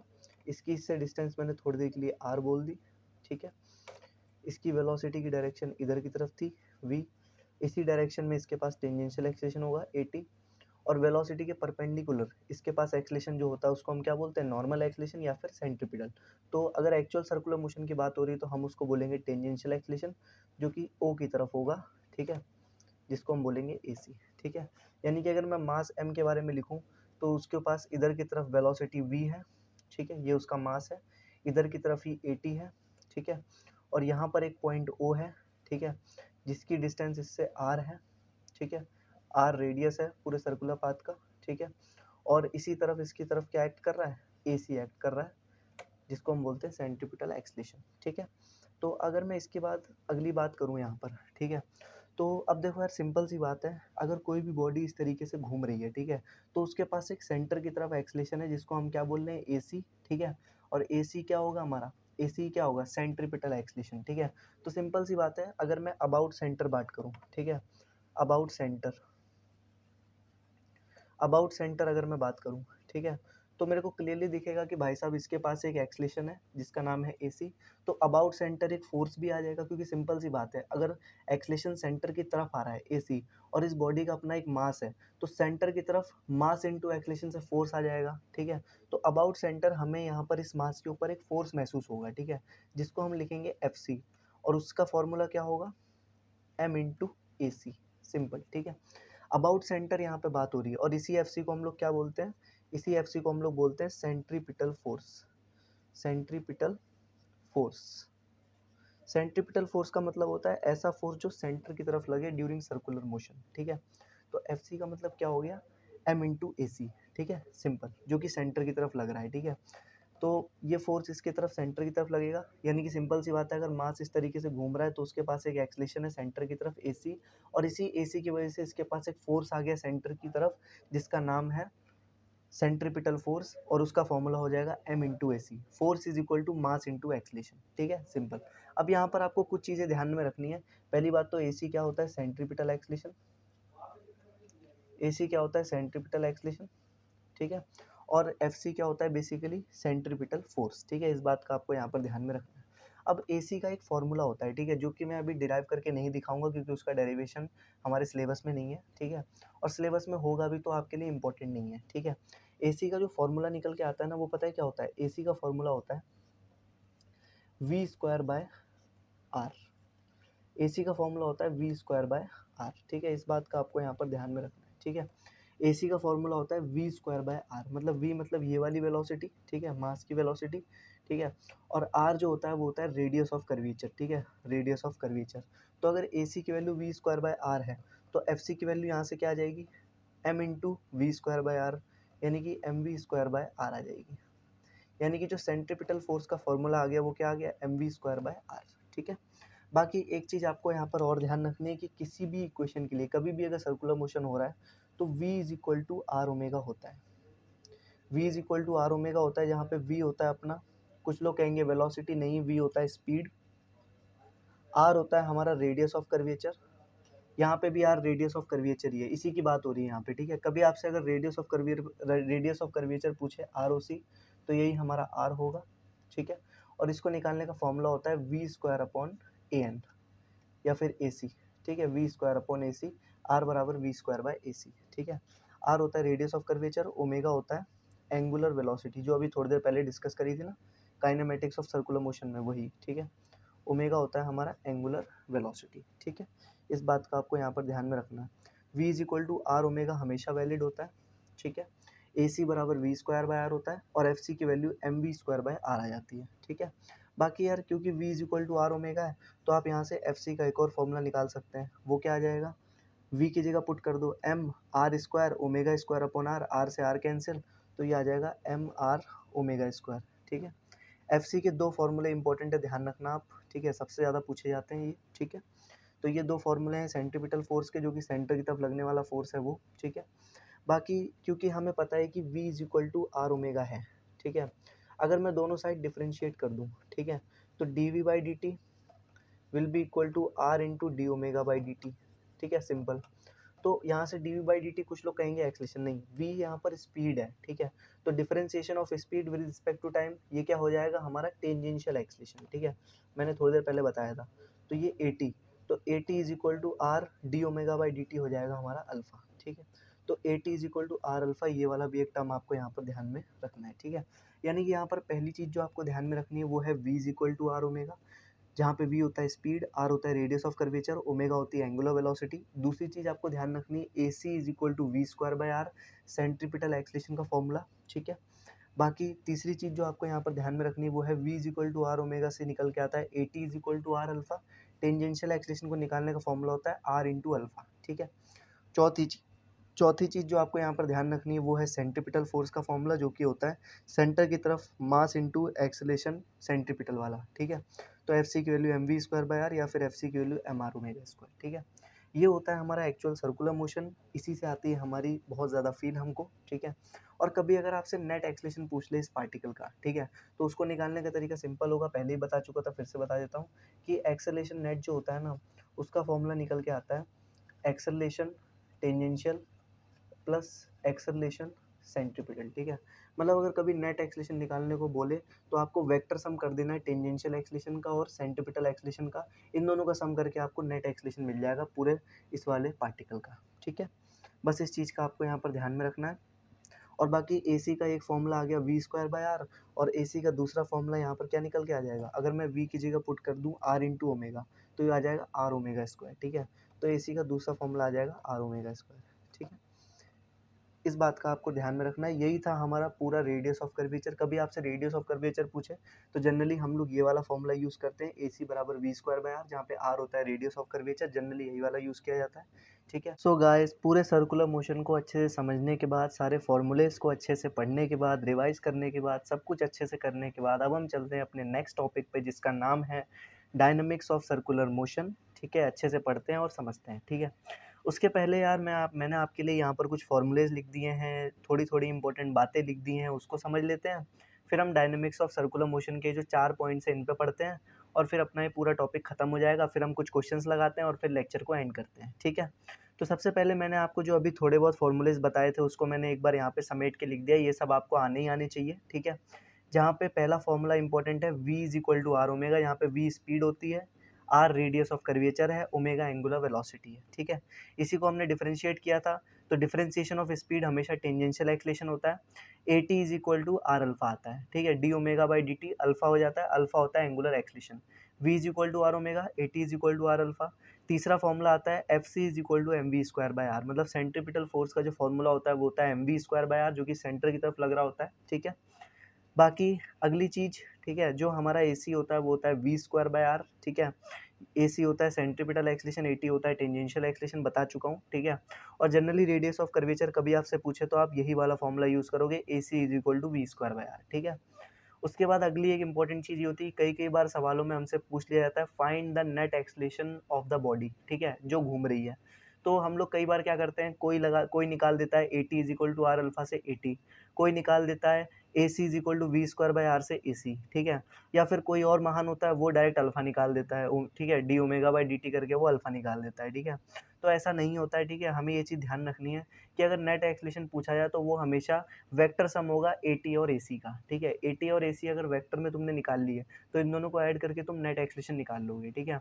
और जो जो रिजल्टेंट आता है ना, मतलब जो नेट, मतलब बेसिकली एक्सलेशन नेट का जो बेसिकली एक तरीके से मतलब वो मैग्नीट्यूड होता है, ठीक है, क्योंकि वेक्टर ही आएगा, क्योंकि एक्सलेशन एक वेक्टर क्वांटिटी है। बट जो मैग्नीट्यूड होता है नेट एक्सलेशन का वो होता है under root of a T square plus a c square. मतलब ए टी यहाँ से निकाल लो, a T is equal to are alpha से ए टी आ जाएगा, ए सी निकाल लोगे वी स्क्वायर बाय आर से, ठीक है। और इन दोनों की वैल्यू जब तुम यहाँ पर पुट कर दोगे, ठीक है, तो तुम और जो अंडर रूट ले लोगे स्क्वायर करके, तो तुम्हें जो मैग्नीट्यूड होगा नेट एक्सलेशन का वो मिल जाएगा, ठीक है।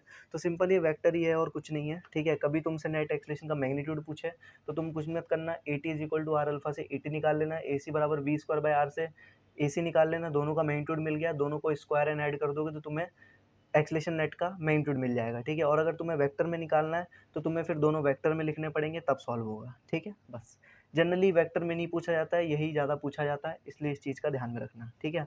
अब हम चलते हैं अगले इंपॉर्टेंट टॉपिक पे, क्योंकि यार अभी क्या हुआ था ना, अभी मम्मी आ गई थी पीछे, ठीक है। तो थोड़ा सा मतलब वो जो पार्ट था वो थोड़ा सा मतलब मेरे को कट करना पड़ गया था वीडियो में, ठीक है। बट कोई ना, मैंने यहाँ पर आपको और ज़्यादा अच्छे से क्लियर करके दिखा दिया, ठीक है। क्योंकि उस पूरे लेक्चर को दोबारा रिकॉर्ड करना तो पॉसिबल नहीं था, उस पूरे टॉपिक को 12-13 मिनट के, ठीक है। बट कोई ना, अब हम चलते हैं अपने नेक्स्ट टॉपिक पे, जो कि हमारा लास्ट टॉपिक है, जिसका नाम है डायनेमिक्स ऑफ सर्कुलर मोशन, ठीक है। मतलब यार अभी तक हमने क्या किया, अभी तक हमने कुछ फॉर्मूलेज पढ़े, हमने कुछ टर्म्स सीखी, कुछ हमने छोटी मोटी बातें करी, ठीक है। हमने सर्कुलर मोशन के ऊपर चर्चा करी। अब हम मेन बात करेंगे कि अगर कोई बॉडी सर्कुलर मोशन कर रही है तो उसकी क्या फिजिक्स है, ठीक है। मतलब क्या फिजिक्स है, कैसे उसके ऊपर फोर्सेस लगते हैं, कहाँ एफबीडी होती है, कहाँ एक्सलेशन होती है, ठीक है। सब कुछ हम एकदम डिटेल में डिस्कस करेंगे, ठीक है।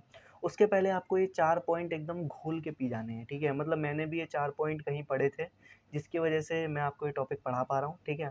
मैं बस आपसे इतना कहूँगा कि अगर आपको ये 4 पॉइंट याद हैं, अगर आपको ये 4 पॉइंट आते हैं, तो आप कभी भी किसी भी सर्कुलर मोशन के डायनेमिक्स वाले क्वेश्चन में नहीं अटकोगे, ठीक है। डायनेमिक्स वाले क्वेश्चन से मतलब है कि कोई कार एक तरीके से, जैसे आपने वो वाला एग्जांपल देखा होगा कि कोई कार जो है बेसिकली वो है ना, मतलब मौत के कुएं में घूम रही है, वो वाली फिजिक्स जो होती है, ठीक है। कोई पेंडुलम है, वो एक तरीके से आगे पीछे कैसे हो रही है, वो वाली फिजिक्स, ठीक है। कैसी क्या फोर्सेस हैं, कहाँ कौन सी फोर्स लग के कौन घुमा रहा है, सब कुछ हम एकदम यहाँ पर डिस्कस करते हैं, उसी को हम लोग डायनेमिक्स ऑफ सर्कुलर मोशन बोलते हैं। मतलब यहाँ पर अब एक्चुअल फिजिक्स आएगी, यहाँ पर Newton law of motion circular motion के साथ मिक्स होगा, ठीक है। तो यहाँ पर आपको 4 चीज़ें ध्यान में रखनी है, ठीक है। पहली चीज़ जो आपको ध्यान में रखनी है वो ये है कि पहली बात आप इतना तो समझ गए होगे कि सर्कुलर मोशन हो रहा है तो बॉडी घूमेगी, ठीक है। और जब बॉडी घूमेगी तो वो किसी ना किसी सेंटर के अबाउट घूमेगी, ठीक है। तो पहली चीज़ जो आपको यहाँ पर ध्यान में रखनी है वो है सेंटर ऑफ रोटेशन फाइंड करो, ठीक है। मतलब जिसके अबाउट बॉडी घूम रही है, सबसे पहले तो उस चीज़ को फाइंड आउट करो, ठीक है। मतलब उस सेंटर को फाइंड आउट करो। जैसे अभी हमने पीछे लिया था एग्जांपल, ठीक है, कि एक बॉडी थी, वो ओ पॉइंट के अबाउट घूम रही थी, ठीक है, तो वो ओ पॉइंट क्या है, सेंटर ऑफ रोटेशन, ठीक है। सबसे पहले तो वो सेंटर फाइंड आउट करो जिसके अबाउट बॉडी घूम रही है, ठीक है, पहली चीज़। दूसरी चीज़, मेक एफबीडी, मतलब जो बॉडी घूम रही है उसकी एफबीडी बनाओ, उस पे लगने वाले सारे फोर्सेस को दिखाओ, एमजी, टेंशन, नॉर्मल, जो भी दिखा सकते हो सब कुछ दिखाओ, ठीक है।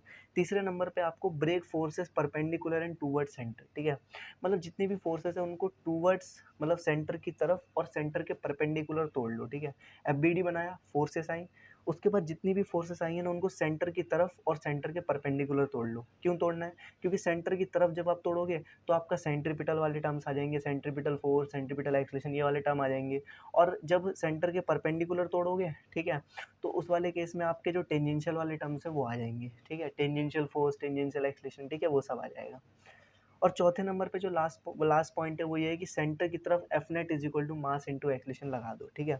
मतलब सेंटर की तरफ F net is equal to mass into acceleration आपको लगा देना है, ठीक है, ये जो कि एम इंटू ए सी होगा, ठीक है, मतलब ये एक तरीके से सेंट्रीपिटल फोर्स ही है। एक बात का हमेशा ध्यान रखना, सेंट्रीपिटल फोर्स एक्चुअल में ऐसा कोई फोर्स नहीं होता है, ठीक है, सेंट्रीपिटल नाम का कोई फोर्स नहीं होता है, ठीक है।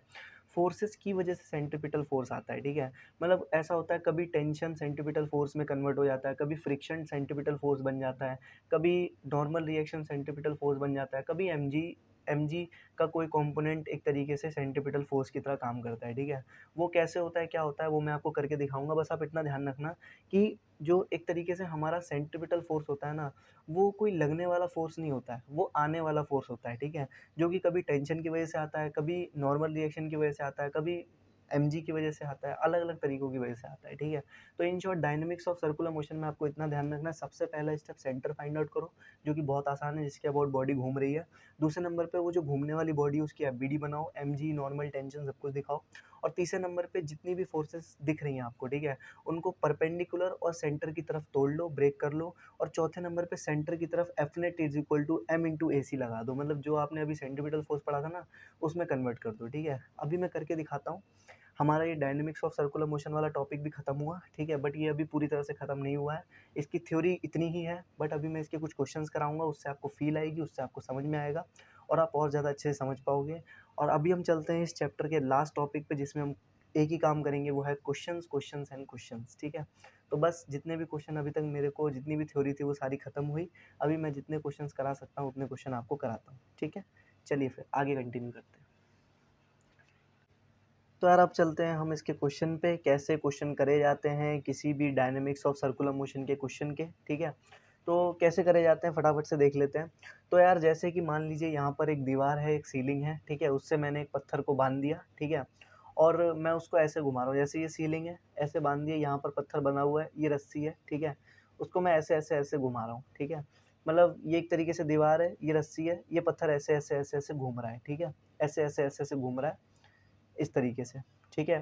मतलब ये एक तरीके से वर्टिकल सर्कुलर मोशन कर रहा है, ठीक है, इस तरीके से घूम रहा है ये, ठीक है, समझ गए। पत्थर बना हुआ है, ऐसे ऐसे ऐसे ऐसे घूम रहा है, ठीक है। तो आप सबसे पहले तो मुझे एक बात बताइए, ठीक है, अगर मैं इसका एनालिसिस करूं, ठीक है, तो आपको पहली बात इसमें क्या समझ में आ रही है? पहला स्टेप क्या था डायनामिक्स ऑफ सर्कुलर मोशन का? सबसे पहले सेंटर फाइंड आउट करो, ठीक है। तो ये जो मास है किसके अबाउट घूम रहा है? ये ऐसे ऐसे ऐसे ऐसे इस वाले पॉइंट के अबाउट घूम रहा है, ठीक है। यानी कि इसका सेंटर क्या हो जाएगा? इसका सेंटर हो जाएगा ये, ठीक है। कैसे घूम रहा है? ऐसे ऐसे ऐसे ऐसे ऐसे ऐसे घूम रहा है, ठीक है। तो इसके अबाउट ही तो घूम रहा है, ओ वाले पॉइंट के अबाउट, ठीक है। तो ओ क्या हो जाएगा? सेंटर हो जाएगा। तो हमारा पहला स्टेप कंप्लीट हुआ, हमने सेंटर फाइंड आउट कर लिया और जो सेंटर आया उसको ओ नाम दे दिया, ठीक है। उसके बाद क्या करना था हमको? एफ बनानी थी मास एम की, ठीक है। एफ बना लो। एफ बनाओगे तो सबसे पहले इसको दिखाओगे, नीचे एम लग रहा होगा, ठीक है, नीचे एम लग रहा होगा और नॉर्मल रिएक्शन लगेगा नहीं क्योंकि ये हवा में है, और रस्सी है तो टेंशन लग रहा होगा इस तरीके से, ठीक है, इस तरीके से लग रहा होगा। अब तीसरी चीज़ जो हमें यहाँ पर देखनी है, दूसरा काम भी हो गया, वीडियो बना ली, ठीक है। अब तीसरा काम सबसे इंपॉर्टेंट और सबसे मुश्किल होता है, वो ये होता है कि अब सारी फोर्सेस को सेंटर की तरफ और सेंटर के परपेंडिकुलर तोड़ लो, ठीक है। तो उसके लिए आपको सबसे पहले एंगल वैंगल के साथ खेलना पड़ेगा, ठीक है। तो ये एक तरीके से स्टैंडर्ड क्वेश्चन है, तो आप थोड़ा ध्यान भी रख सकते हो, नहीं तो मैथमेटिक्स से भी जा सकते हो, ठीक है। तो मैं ऐसा बोलूँगा कि यार कहीं ना कहीं अगर सेंटर की तरफ आपको सारी फोर्सेस को तोड़ना है, मतलब टेंशन तो पहले से ही सेंटर की तरफ है, ठीक है, और परपेंडिकुलर भी तोड़ना है, ठीक है, हमें बस एम के साथ खेलना है। तो हमें यहाँ पर ये जो थीटा है इसके साथ खेलना पड़ेगा, ठीक है। तो ये वाला एंगल अगर थीटा है तो गौर से देखो, अगर मैं इसको थोड़ा आगे एक्सटेंड कर दूँ तो ये वाला एंगल भी थीटा हो जाएगा, ठीक है, ये वाला एंगल भी थीटा हो जाएगा। अब यहाँ पर हमको साफ साफ दिख रहा है कि एम जी का एक कॉम्पोनेंट पीछे जाएगा एम जी कॉस थीटा, एम जी कॉस थीटा, और एक कॉम्पोनेंट आगे जाएगा M G sine theta, M G sine theta, ठीक है, सिंपल सिंपल क्लियर हो गया, ठीक है। अब यहाँ से आप अगली चीज़ क्या बोल सकते हो, ठीक है, कि आपने इस तरीके से ब्रेक कर दिया एम जी को भी, ठीक है, ब्रेक कर दिया, तीसरा स्टेप भी कंप्लीट हुआ। जितनी भी फोर्सेस दिख रही थी उनको सेंटर की तरफ और सेंटर के परपेंडिकुलर हमने ब्रेक कर दिया, ठीक है। अब चौथा स्टेप करो, सेंटर की तरफ F net is equal to mass into acceleration लगा दो, ठीक है। तो सेंटर की तरफ नेट फोर्स कितना आ रहा है, T minus M G cos theta, तो T minus M G cos theta जो होगा, t minus M G cos theta बराबर हो जाएगा किसके, मान लिया इस मास की वेलोसिटी इधर की तरफ थी v, ठीक है, तो T minus M G cos theta बराबर हो जाएगा मास मल्टीप्लाई बाय सेंटर की तरफ जो एक्सलेशन है, सेंटर की तरफ एक्सलेशन कौन सा होता है, सेंट्रीपिटल एक्सलेशन AC, तो ये क्या आ जाएगा, T minus M G cos theta बराबर हो जाएगा m, AC की value V square by R होती है, आर यहाँ पे क्या है, आर यहाँ पे ये लेंथ ऑफ द स्ट्रिंग है L, ठीक है, तो M we square by L हो जाएगा, वी इसकी वेलोसिटी है और आर क्या है, रेडियस क्या है, रेडियस ये एल ही तो है क्योंकि इसी के अबाउट घूम रहा है, और ये ओ पॉइंट है, ये सर्कल बनना है एक तरीके से, तो ये एल हमारा क्या है, एक तरीके से एल हमारा रेडियस ही तो है, तो ये m we square by l आ गया, पहली इक्वेशन आ गई, ठीक है। दूसरी इक्वेशन आप क्या लिखोगे यहाँ से, दूसरी इक्वेशन बस ये एक ही इक्वेशन बनेगी यहाँ पर, ठीक है। दूसरी इक्वेशन में आप लोग यहाँ पर क्या बोलोगे कि एम जी साइन थीटा ने क्या दिया होगा, एम जी साइन थीटा ने इसको एक तरीके से, ये ऐसा फोर्स है जिसने इसको टेंजेंशियल एक्सलेशन दिया होगा, ठीक है। तो जो टेंजेंशियल एक्सलेशन की वैल्यू आ जाएगी वो कितनी आ जाएगी, जी साइन थीटा, क्योंकि ये वेलोसिटी की तरफ जा रहा है, ठीक है, और m से मल्टीप्लाई है मतलब ये टेंजेंशियल फोर्स है, एम जी साइन थीटा क्या है, M G sine theta tangential force है, और मैं अगर इसी को मास से डिवाइड कर दूंगा तो मुझे टेंजेंशियल एक्सलेशन मिल जाएगी, ठीक है। तो टेंजेंशियल एक्सलेशन कितना आ गया, जी साइन थीटा, और सेंटर की तरफ मैंने T minus M G cos theta को बराबर कर दिया M we square by L के, ये आ गई दूसरी इक्वेशन, ठीक है। इस तरीके से हम लोग सवालों को सॉल्व करते हैं, यही तरीका होता है स्टैंडर्ड इन सवालों को करने का, ठीक है। सबसे पहले सेंटर फाइंड आउट किया, उसके बाद एफ बनाई, ठीक है, उसके बाद हमने सारी फोर्सेस को सेंटर की तरफ और सेंटर के परपेंडिकुलर तोड़ लिया, और चौथे नंबर पे सेंटर की तरफ F net is equal to m into a c लगा दिया, ठीक है। अब आप लोग यहाँ पर एक चीज़ गौर कर रहे होगे कि सर ये तो वही वाला टर्म आ गया एफ सी बराबर M we square by R, ये वही वाला टर्म है, ठीक है। यहाँ पर सेंट्रीपिटल फोर्स पता है क्या है, T minus M G cos theta, ठीक है। तभी मैं कह रहा था कि सेंट्रीपिटल फोर्स कभी भी लगने वाला फोर्स नहीं होता, सेंट्रीपिटल फोर्स आने वाला फोर्स होता है, ठीक है, जो कि यहाँ पर टेंशन और एम जी के रिजल्टेंट की वजह से आया है, ठीक है। T minus M G cos theta ही सेंट्रीपिटल फोर्स है और इसी की वैल्यू आ गई m we square by l, ठीक है, इस तरीके से। तो ये तरीका होता है इन सवालों को करने का, ठीक है। अब चलते हैं नेक्स्ट क्वेश्चन पे, जो कि स्टैंडर्ड क्वेश्चन है, जेई में पूछा जाता है, नीट में पूछा जाता है, ये भी बहुत पूछा जाता है, लेकिन वो क्वेश्चन भी बहुत आता है, वो ज़्यादा इंपॉर्टेंट है, उसके ऊपर हम चर्चा कर लेते हैं फटाफट से। अब हम बात कर लेते हैं उससे भी तगड़े क्वेश्चन की, उससे भी अच्छे क्वेश्चन की, जो कि इस तरीके का हमारे सामने है, ठीक है। यहाँ पर क्या हो रहा है बेसिकली, यहाँ पर हम साफ साफ देख पा रहे हैं, इसके पहले वाला जो था वो था सिंपल पेंडुलम वाला क्वेश्चन, उसमें क्या था, पेंडुलम ऐसे जा रही थी, ऐसे जा रही थी, ऐसे जा रही थी, मतलब वो जो मास था वो ऐसे चल रहा था, ऐसे चल रहा था, ऐसे चल रहा था, ऐसे चल रहा था, ठीक है, और इस वाले ओ वाले पॉइंट के अबाउट वो घूम रहा था, ठीक है। अब यहाँ पर क्या है, यहाँ पर केस थोड़ा डिफरेंट है, यहाँ पर जो मास है ना वो इस तरीके से घूम रहा है, इस तरीके से, ठीक है, मतलब यहाँ पर ऊपर दीवार है, ये रस्सी है जिसकी लेंथ एल है, जिसने वर्टिकल के साथ थीटा एंगल बना रखा है, और इस बॉडी का मास m है, ठीक है, इस बॉडी का मास m है, और ये जो एक तरीके से है ना, ये ऐसे ऐसे घूम रहा है, ये मास जो है ना ये ऐसे ऐसे घूम रहा है। आपने देखा भी होगा कि कभी आप रस्सी पकड़ के ऐसे ऐसे घुमाते हो मास को तो वो घूमने लग जाता है। अभी हम ऐसे ऐसे घुमा रहे थे, अब हमने इसको ऐसे ऐसे घुमाना स्टार्ट कर दिया, मतलब यहाँ पर अपना एक सर्कल बनाना स्टार्ट कर दिया, ठीक है। इसका मास m है, और जो हमने इसको वेलोसिटी दी थी वो क्या दी थी, v दी थी, ठीक है, v वेलोसिटी जा रहा था ये, इसकी लेंथ l है स्ट्रिंग की, ठीक है, समझे। देखो अभी क्या हो रहा था, अभी ऐसे ऐसे मोशन हो रहा था इसके पहले वाले क्वेश्चन में, ठीक है।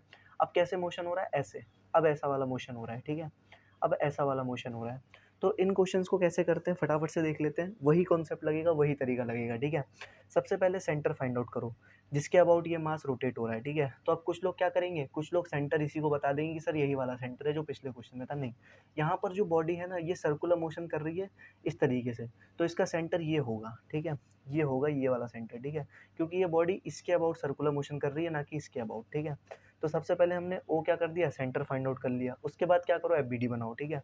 एफ बनाओगे तो नीचे लगेगा एम ऊपर लगेगा टेंशन, ठीक है, इस तरीके से टेंशन लगेगी, नॉर्मल रिएक्शन लगेगा नहीं, फ्रिक्शन लगेगा नहीं, ठीक है, mg टेंशन, ठीक है। उसके बाद क्या करो, थर्ड स्टेप, सारी फोर्सेस को सेंटर की तरफ और सेंटर के परपेंडिकुलर तोड़ लो, ठीक है, ये अपना सेंटर है, ठीक है। तो अगर मैं इसकी तरफ फोर्सेस को तोड़ूँ, ये मैंने एक लाइन बना ली, ठीक है, तो सारी फोर्सेस को सेंटर की तरफ और सेंटर के परपेंडिकुलर तोड़ लूँ, तो अगर ये वाला एंगल थीटा है, तो मैं अगर एक वर्टिकल लाइन बना लूँ तो ये वाला एंगल भी थीटा हो जाएगा, ठीक है।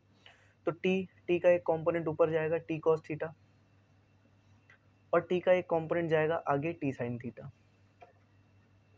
mg को करने की ज़रूरत नहीं है, पिछले वाले क्वेश्चन में mg को तोड़ा था, इस वाले में हमने टेंशन को तोड़ दिया, ठीक है, क्योंकि mg पहले से ही परपेंडिकुलर था, ठीक है।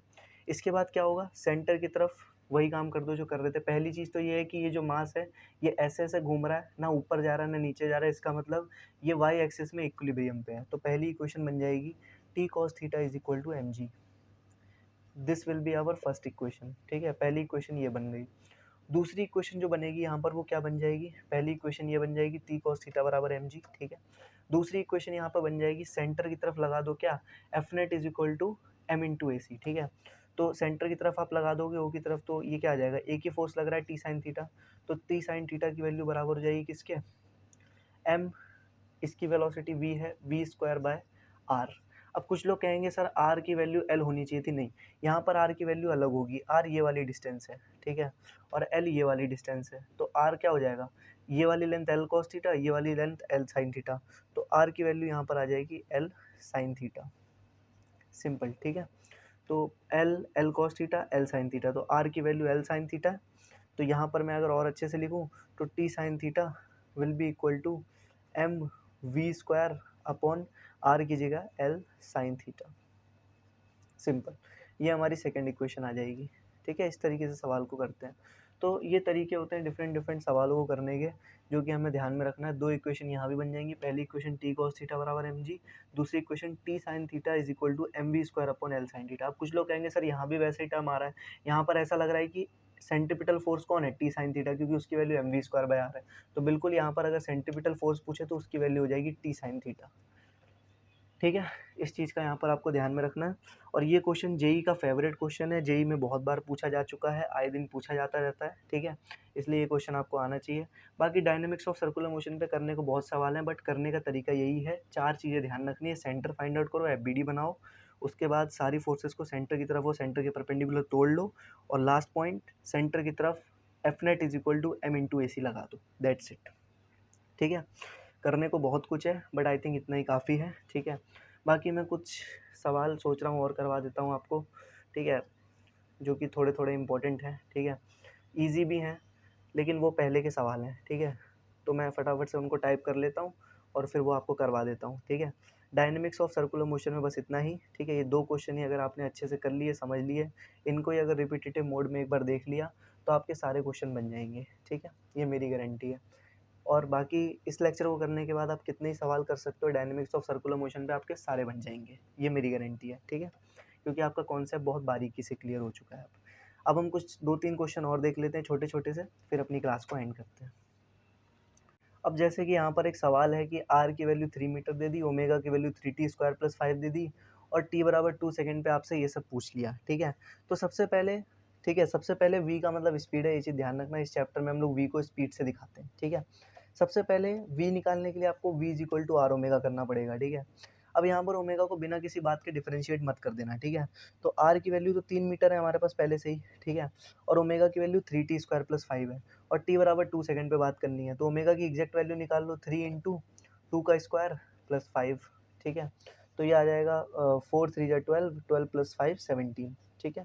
ओमेगा की वैल्यू 17 आ गई, आर की वैल्यू 3 मीटर है, तो यहाँ से आपके पास वी की जो स्पीड आ जाएगी वो आ जाएगी आर इंटू ओमेगा, यानी कि 3 इंटू 17, तो ये आ जाएगी 17 3 जा 51 मीटर पर सेकेंड, ठीक है, वी आ गया आपका। दूसरे नंबर पे अगर आपको अल्फ़ा निकालना है तो उसके लिए आपको क्या करना पड़ेगा, अल्फ़ा की वैल्यू होती है D omega by D T, ठीक है। तो इसको डिफरेंशिएट अप कर दो, तो ये इसका डिफरेंशिएशन हो जाएगा 60, ठीक है, और t बराबर 2 सेकंड पे बात करनी है, तो ये आ जाएगा 12, ठीक है। तीसरे नंबर पे अगर आपसे पूछे AT बता दो, तो AT की वैल्यू होती है आर अल्फ़ा, ठीक है, आर की वैल्यू 3 है, अल्फ़ा की वैल्यू 12 है, तो ये आ जाएगी 36, ठीक है। चौथे नंबर पे अगर कोई आपसे पूछे कि बता दो AC, ठीक है, AC की value V square by R होती है, ठीक है। v की वैल्यू आप पहले ही निकाल चुके हो, t बराबर 2 सेकंड पे कितनी आई है 51, 51 का स्क्वायर, और r की वैल्यू कितनी आ गई 3 आ गई, ठीक है। r की वैल्यू 3 दे रखी है, तो यहाँ से आपका ac भी आ जाएगा, ठीक है। ac की वैल्यू थोड़ी टफ आ रही है बट निकाल लेना, स्क्वायर करके नीचे 3 से डिवाइड कर देना, ठीक है। पाँचवें नंबर पे अगर कोई आपसे पूछे नेट एक्सलेशन बता दो उसका मैग्नीट्यूड, ठीक है, तो अगर मैं इसको a से दिखाऊं, ठीक है, तो इसकी वैल्यू हमने याद करी थी ac square plus at square, ठीक है। तो कुछ मत करो यार, बहुत आसान है, ठीक है। अंडर रूट लो, पहले ac स्क्वायर करो, 51 का स्क्वायर अपॉन 3, ये हो गई किसकी वैल्यू, ये हो गई हमारी ac की वैल्यू, इसका पूरे का स्क्वायर कर दो, ठीक है। प्लस 80 की वैल्यू आपने निकाल ली थी 36, इसका स्क्वायर कर दो, तो ये बहुत खतरनाक सा हमारा आंसर आ जाएगा इसका, ठीक है। एग्जैक्ट आंसर आपको नहीं निकालना है, बस क्वेश्चन इस तरीके से सॉल्व होता है, ये चीज़ ध्यान रखना, ठीक है। ये चीज़ बहुत ज़्यादा इंपॉर्टेंट है, आपको ध्यान में रखनी है, ठीक है। इस क्वेश्चन के थ्रू मैंने आपका पूरा कॉन्सेप्ट अच्छे से रिवाइज करवा दिया, ठीक है। अब चलते हैं अगले कॉन्सेप्ट पे, अगले क्वेश्चन चलते हैं अगले क्वेश्चन पे, ठीक है। यहाँ पर दिया एक इंजन है जो कि स्टार्ट करता है रेस्ट से और रोटेट करता है 30 आरपीएम 2 सेकंड में, तो हमें फाइंड करना है अल्फा, एंगल रोटेटेड और नंबर ऑफ रेवोल्यूशन, ठीक है। तो अगर कोई इंजन रेस्ट से स्टार्ट हो रहा है, इसका मतलब उसका ओमेगा इनिशियल क्या है 0, ठीक है। उसका ओमेगा फाइनल क्या है, एंड रोटेट्स 30 आरपीएम, ठीक है। 30 आरपीएम का मतलब होता है 30 आरपीएम का मतलब है 30 रेवोल्यूशन पर मिनट, ठीक है। और हमारी एसआई यूनिट क्या होती है, रेडियन पर सेकेंड ओमेगा की, ठीक है। पहली बात तो कभी आरपीएम दिया जाए तो हमेशा समझ जाना कि आपको ओमेगा दे रखा है, ठीक है। और 30 आरपीएम को अगर आप सिंपल एसआई यूनिट में कन्वर्ट करोगे तो इसको लिखोगे 30 आरपीएम, ठीक है। और इसको एसआई यूनिट में कन्वर्ट करोगे तो 30 इंटू π/30 रेडियन पर सेकेंड, ठीक है। मतलब एक आरपीएम में π/30 रेडियन पर सेकेंड होते हैं, ठीक है। तो 30 से 30 कट गया, तो ओमेगा फाइनल आपका आ जाएगा पाई रेडियन पर सेकेंड, ठीक है। तो इसके बाद आपसे कुछ चीज़ें पूछ ली गई है ना, और टाइम भी आपको दे रखा है, टाइम आपको दे रखा है 2 सेकेंड, ठीक है। इसके बाद आपसे पहली चीज़ पूछी गई अल्फ़ा बता दो, ठीक है। तो आपको पता है v is equal to u plus a t, omega final बराबर omega initial plus alpha t, ठीक है। तो ओमेगा फाइनल की वैल्यू आपने निकाल ली है, pi will be equal to omega initial 0, alpha की वैल्यू निकालनी है, टाइम आपको 2 दे दिया, तो अल्फ़ा की वैल्यू आ जाएगी π/2 रेडियन पर सेकेंड स्क्वायर, ठीक है, एसआई यूनिट में। पहली चीज़ तो ये आ गई। दूसरी चीज़ एंगल रोटेटेड आपसे पूछ ले, ठीक है। तो एंगल रोटेटेड में आपको ये चीज़ ध्यान में रखनी है कि आपको क्या लगाना है, s is equal to U T plus half A T square, तो theta is equal to omega initial into T plus half alpha t square, ठीक है। तो ओमेगा इनिशियल तो 0 है, तो ये वाला टर्म पूरा 0 हो जाएगा, तो थीटा की वैल्यू आ जाएगी हाफ अल्फा टी स्क्वायर, ठीक है। तो थीटा की वैल्यू आ जाएगी half into alpha into T square, मतलब 2 का स्क्वायर 4, तो 2 × 2 = 4, 2 अल्फा आ जाएगा, ठीक है। और 2 अल्फा की वैल्यू 2 इंटू π/2 आप करोगे तो इसकी वैल्यू कितनी आ जाएगी, इसकी वैल्यू आ जाएगी हमारी फाइनली 2 से 2 कैंसिल पाई, ठीक है। तो थीटा की वैल्यू पाई आ गई, पाई रेडियन आ गई, ठीक है। इस बात का आपको ध्यान रखना है। अगली चीज़ तीसरे नंबर पे आपसे नंबर ऑफ रेवोल्यूशन पूछ ले, ठीक है। तो नंबर ऑफ रेवोल्यूशन आपसे कभी भी किसी भी क्वेश्चन में पूछे तो आप कुछ मत करना, बस थीटा को डिवाइड कर देना 2 पाई से, ठीक है। थीटा अपॉन 2 पाई कर दोगे, ठीक है। तो पाई अपॉन 2 पाई आप करोगे तो इसकी वैल्यू आ जाएगी हाफ, ठीक है। इसका मतलब बस इसमें हाफ रेवोल्यूशन हुआ है, ठीक है। मतलब बॉडी चली चली चली चली और फिर आधे पे ही रुक गई, ठीक है। मतलब हाफ रेवोल्यूशन का मतलब क्या है, अगर पूरा होता तो वो इतना घुमा होता पूरा चक्कर, हाफ रेवोल्यूशन का मतलब यहाँ से चला और यहीं पे रुक गया, ठीक है। सेमी सर्कल एक तरीके का, ठीक है, और हुआ यहाँ पे सर्कुलर मोशन ही है, ठीक है। तो इस तरीके से ऐसे सवाल यहाँ पर करे जाते हैं, ठीक है। बाकी यार सवाल कराने को बहुत है, करने को बहुत है, बट मैं आपसे इतना ही कहूँगा कि अगर आपको काइनेमेटिक्स अच्छे से आती है, अगर आपको motion in a straight line, motion in a plane अच्छे से आता है, अगर मोशन इन अ प्लेन नहीं भी आता है, motion in a straight line भी अगर अच्छे से आता है, तो भी आपको ये चैप्टर, ये टॉपिक बहुत अच्छे से क्लियर हो जाना चाहिए, ठीक है। बाकी फिर भी यार मैंने 3-4 क्वेश्चन करा दिए हैं और इतने ही काफ़ी हैं इस चैप्टर के लिए, ठीक है। अब हम मिलेंगे अगले टॉपिक में, अगले अगले कॉन्सेप्ट में, है ना, अगले चैप्टर में, ठीक है। और बहुत सारी चीज़ें डिस्कस करेंगे, बहुत सारी चीज़ें पढ़ेंगे, ठीक है। और बहुत अच्छे से सारे कॉन्सेप्ट्स को समझेंगे। आशा करता हूँ आपको अभी तक का लेक्चर पूरा समझ में आया होगा, ठीक है। और इसी के साथ हमने इस पूरे चैप्टर को, पूरे लेक्चर को बहुत डिटेल में जाके ख़त्म किया, ठीक है। बाकी इसके बाद मैं आपसे इतना ही कहूँगा कि अगर आप ये लेक्चर एग्ज़ाम के 1-2 दिन पहले भी देख रहे हो तो भी आपको सब कुछ समझ में आ जाएगा। इसके बाद आप अपनी फ़िज़िक्स की कोई भी स्कूल की किताब, कोई भी जेईई की किताब उठा के देख लेना, आप सारे क्वेश्चंस कर पाओगे, सारे क्वेश्चंस बना पाओगे। ये मेरा पर्सनल एक्सपीरियंस है, ठीक है। तो यार बस इतना ही, ठीक है, मेरी तरफ से यही था जो था। और फाइनली हमारा सर्कुलर मोशन वाला चैप्टर भी ख़त्म हुआ। इस वाले चैप्टर में हमने उतने क्वेश्चंस तो नहीं करे जितने हम जनरली करते हैं, बट ठीक है यार, क्योंकि हर चैप्टर की अपनी-अपनी नीड, अपनी-अपनी डिमांड होती है। इस चैप्टर की इतनी डिमांड थी, मैंने इतना ही कराया, और कोई बड़ा चैप्टर आएगा तो मैं उसमें उतना ही कराऊँगा, उतना ही ज़्यादा कराऊँगा, ठीक है? तो फिर thank you, all the best, take care. So guys, finally हमने इस चैप्टर को सक्सेसफुली एंड किया। हमने हर एक कॉन्सेप्ट को क्रिस्प तरीके से समझा, रिवाइज किया। मिलते हैं नेक्स्ट चैप्टर में नेक्स्ट टॉपिक के साथ। Thanks for watching. Like, share, subscribe if you love the content. ऐसे ही इस चैनल पे इंफॉर्मेटिव वीडियोस आते रहेंगे, आपकी नॉलेज को बढ़ाते रहेंगे। जुड़े रहिए स्मार्ट स्टडीज़ के साथ, सीखते रहिए कुछ नया, कुछ यूनिक, कुछ अट्रैक्टिव। धन्यवाद।